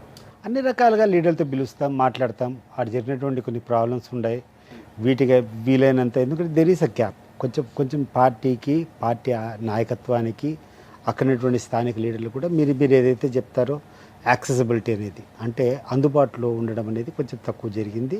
అవన్నీ కూడా కవర్ చేసుకోవాలా. మళ్ళా ఇక్కడటువంటి ప్రజలకైతేనేమి, లీడర్లకైతేనేమి మళ్ళీ కాన్ఫిడెన్స్ బిల్డప్ చేయాలా. మాకు మళ్ళీ న్యాయం జరుగుతుందనేటువంటి వాళ్ళకు ఆ కాన్ఫిడెన్స్ని మనము ఇవ్వాలా. అవన్నీ చేస్తాం. ఇంకొకటి ఏంటంటే యూసీఐఎల్లో కావచ్చు, యూసీఐఎల్లో కావచ్చు, పులివెందుల మెడికల్ కళాశాలలో కావచ్చు, ఇడుపులపాలె త్రిబుల్ ఐటీలో కావచ్చు, ఇక్కడంతా కూడా వైసీపీ అధికారం ఉన్నప్పుడు కాంట్రాక్ట్ కార్మికులు చాలామంది ఉన్నారు. ఇప్పుడంతా కూడా వాళ్ళంతా కూడా వైసీపీకి చెందిన వారిని ఉద్దేశం అందరినీ కూడా తొలగించేశారు అంటున్నారు. అంటే వాళ్ళందరినీ రోడ్డును పడ్డారు. తిరిగి వాళ్లకు న్యాయం చేయడానికి పార్టీ ప్రధాన కార్యదర్శిగా మీరేం చేయబోతున్నారు? తప్పకుండా వాళ్ళ తరఫున పోరాటం చేయాలా. పోరాటం చేసే రకంగా అన్ని కార్యక్రమాలు ఉంటాయి. ఒక ఉద్యోగం అనేది ఎవరిని కూడా ఒక లైఫ్ సెటిల్ అవుతుంది. ఒక ఉద్యోగం అయిన తర్వాత ఇంకా నాకు ఈ జీతం వస్తుంది, దీని ప్రకారం నా పిల్లలను చదివించుకొని ఒక ప్లాన్ చేసుకుని ఉంటాడు. వాళ్ళు ఉన్నటువంటి నిరాశలు చేయడం కరెక్ట్ కాదు. కొత్త అవకాశాలు వచ్చాయనుకో, కొత్త అవకాశాలు తీసుకొని రా. పులివెందుల్లో కాదు, ఎక్కడైనా ఆల్రెడీ ఒక ఎగ్జిస్టింగ్ ఎంప్లాయీ ఎవడైనా ఉంటే వాడిని ఆ ఉద్యోగం నుంచి తరలించడం, తీసేయడము, ఆ స్థానంలో కూర్చొని ఒక తీసేసే స్థానంలో నా మనిషిని నింపుకోవాలని కూడా కరెక్ట్ కాదు. నీకు రాజకీయంగా నీకు అనుభవం ఉంది, లేకుండా ఉంటే నీకు అవకాశం ఉంది, యూ క్రియేట్ సమ్ మోర్. ఇంకో 10 ఇన్స్టిట్యూషన్స్ తీసుకొని రా. ఆ ఇన్స్టిట్యూషన్స్లో నువ్వు తెచ్చినటువంటి మనుషులు పెట్టుకో. అంతేగాని గతంలో ఎవడైనా పెట్టంటే అధికారంలో ఉండేటప్పుడు పెట్టింటారు, ఆ రూల్స్కి అనుగుణంగానే పెట్టింటారు, కాంట్రాక్ట్ కానీ ఇంకోటి కానీ. వాడిని తీసి నీ మనిషిని పెట్టుకోవాలనుకోవడం కాదు. ఈరోజు నువ్వు క్రియేట్ చేయి. ఇంకొక 10 హాస్పిటల్ కట్టు, ఇంకో 10 యూసీఎల్ లాంటిది ఏదైనా పరిశ్రమలు తీసుకొని రా. ఆడ క్రియేట్ చేసి నీ మనుషులు పెట్టుకో. ఎవరు తింటారు? అది చేతగాక ఆల్రెడీ ఉండేవాడిని నిరాశలు చేయడం అనేది, రోడ్డు పాలు చేయడం అనేది కరెక్ట్ కాదు. ఎప్పుడు కూడా ఎగ్జిస్టింగ్ సిస్టమ్ ఎవడైతే ఉన్నాడో వాని తట్టలో ఉన్నటువంటి అన్నం నేను తీసుకోవాలని కరెక్ట్ కాదు. వైసీపీ రాష్ట్ర ప్రధాన కార్యదర్శిగా ఉన్నారు సతీష్ రెడ్డి గారు, సింగారెడ్డి గారి వెంకట సతీష్ కుమార్ రెడ్డి గారు చాలా బిజీ పర్సన్. ఇక్కడ కదా ఏపీలో కదా ఆయనకు ఒరిస్సా ఇతరత్ర రాష్ట్రాలంతా కూడా కాంట్రాక్ట్ వర్క్లు, పెద్ద పెద్ద బిజినెస్లు ఉన్నాయి కదా. ఎప్పుడు చాలా బిజినెస్ తిరుగుతుంటారు కదా. ఇప్పుడు ఒక కీలకమైన పదవిలో ఉన్నారు. మరి ఎలా 2 పడవల ప్రయాణముతో మీరు రాష్ట్రంలో ప్రధాన కార్యదర్శిగా పార్టీకి ఎలా న్యాయం చేయబోతున్నారు? మొట్టమొదటిగా జగన్మోహన్ రెడ్డి గారు, ఐ థింక్ రాజశేఖర రెడ్డి గారి జయంతి జరిగింది. ఆ రోజు కారులో వచ్చేటప్పుడు కొంచెం రాగలుగుతామని అడగడం, తర్వాత ఒక 2-3 రోజుల తర్వాత ఆయన పోయి కలిసినప్పుడు క్లియర్గా ఆయన నేను ఇట్లా ప్రధాన కార్యదర్శిగా చేయదలుచుకున్నాను, ఇట్లా ఈ ఏరియాస్ అంతా నీకు అప్పచెప్పాలనుకునేటప్పుడు యాక్సెప్టెన్స్ చెప్పిన తర్వాత ఇంటికి వచ్చి నా పిల్లలతో అందరితో ఆలోచన చేశాను. రాజకీయంగా ఒక మంచి స్థానంలో ఎందుకు వచ్చిందో ఆయనకు మరి ఈ తక్కువ ఇంటరాక్షన్లోనే నాలో ఏం చూశాడో ఒక నమ్మకం, ఒక విశ్వాసం అనేది దాన్ని పెట్టుకొని హైయెస్ట్ ఎలివేషన్. ఇప్పుడు పార్టీల ప్రధాన కార్యదర్శి అంటే మామూలు కాదు. 27 సంవత్సరాలు నేను ఒక బలమైనటువంటి ముఖ్యమంత్రి స్థాయి వ్యక్తితో పోరాటం చేస్తానని కూడా నాకు మినిమం లిఫ్ట్ కూడా వేయాలి. అట్లాంటిది ఒక 4 నెలల పాటు వీళ్ళ కోసం కృషి చేస్తాను, నాలో ఏం చూశాడో అంత లిఫ్ట్ ఇస్తున్నాడు, తప్పకుండా చేయాలని చెప్పి ఇంటికి వస్తానే నా పిల్లలు నా మిస్సెస్తో అందరితో కూడా మాట్లాడడం జరిగింది. నా అబ్బాయిలు కూడా ఫార్చునేట్లీ ఈ ఎలక్షన్ కంటే ముందే చదువులు పూర్తి అయిపోయినాయి. నా పెద్ద కొడుకు BBA LLB, నా చిన్న కొడుకు సివిల్ ఇంజనీరింగ్. జస్ట్ అందరికీ ఒక 6 నెలల కిందట, ఈ ఎలక్షన్కి ఒక 2-3 నెలల కిందట అయిపోయినాయి. సో వాళ్ళకి చెప్పా, మీ బాధ్యతను మీరు చేసుకోవాలా, don't expect anything from me. From here on I will be only an advisory body to you. యాక్టివ్గా మీరు ఏం చేయగలుగుతారో, నేను ఏవైతే వ్యాపారాలు చేస్తున్నామో టేకప్ చేయాలనుకుంటే టేకప్ చేసుకోండి, లేకుండా అంటే ప్రొఫెషనల్గా పోవాలంటే ప్రొఫెషనల్గా పోండి అని చెప్పేసి వాళ్ళందరూ కూర్చొని మాట్లాడినప్పుడు, నా పెద్ద కొడుకు వాడి ప్రొఫెషన్లో అడ్వకేట్గా అయిపోయినాడు కాబట్టి ఒక మంచి ఫర్మ్లో కూర్చొని జాయిన్ అయిపోయి ప్రొఫెషన్ చూసుకునేటట్లు నిర్ణయించుకున్నాం. నా చిన్న కొడుకు నేను ఏవైతే సివిల్ ఇంజనీరింగ్ వ్యాపారాలు కాంట్రాక్ట్స్ అవన్నీ చేస్తున్నాయో అవి చూసుకునే దానికి అయిపోయాడు. సో నాకు మై పార్ట్ ఈస్ తగ్గిపోయింది ఇప్పుడు, ఎందుకంటే వాళ్ళు బాధ్యతలు తీసుకున్నారు కాబట్టి అది ఓన్లీ అడ్వైజరీ పార్ట్. చిన్న ఏమైనా సమకూర్చాలంటే సమకూర్చడమో, లేకుంటే వాళ్ళు తప్పులు చేసినప్పుడు చేయడమే తప్పితే ఇంతకు ముందున్నంత క్రియాశీలకంగా చేయాల్సినటువంటి పరిస్థితులు ఉండవు. అండ్ 100% నేను ఏదో ఒక 10-15% ఆఫ్ ది టైం కంటే మిగతా టైం అంతా కూడా జగన్మోహన్ రెడ్డి గారు నా మీద పెట్టుకున్నటువంటి విశ్వాసానికి, ఆయన నా మీద పెట్టుకున్నటువంటి నమ్మకాన్ని, దానికి అనుగుణంగానే చేయాలనుకుంటున్నాను. ఆ ప్రాంతం నుంచి అంటే పులివెందుల నుంచి ఒక్కసారైన శాసనసభ్యుడిని కావాలన్న కోరిక ఈ రోజుకి మీలో అలాగే ఉందా లేదా? 1% కూడా లేదు.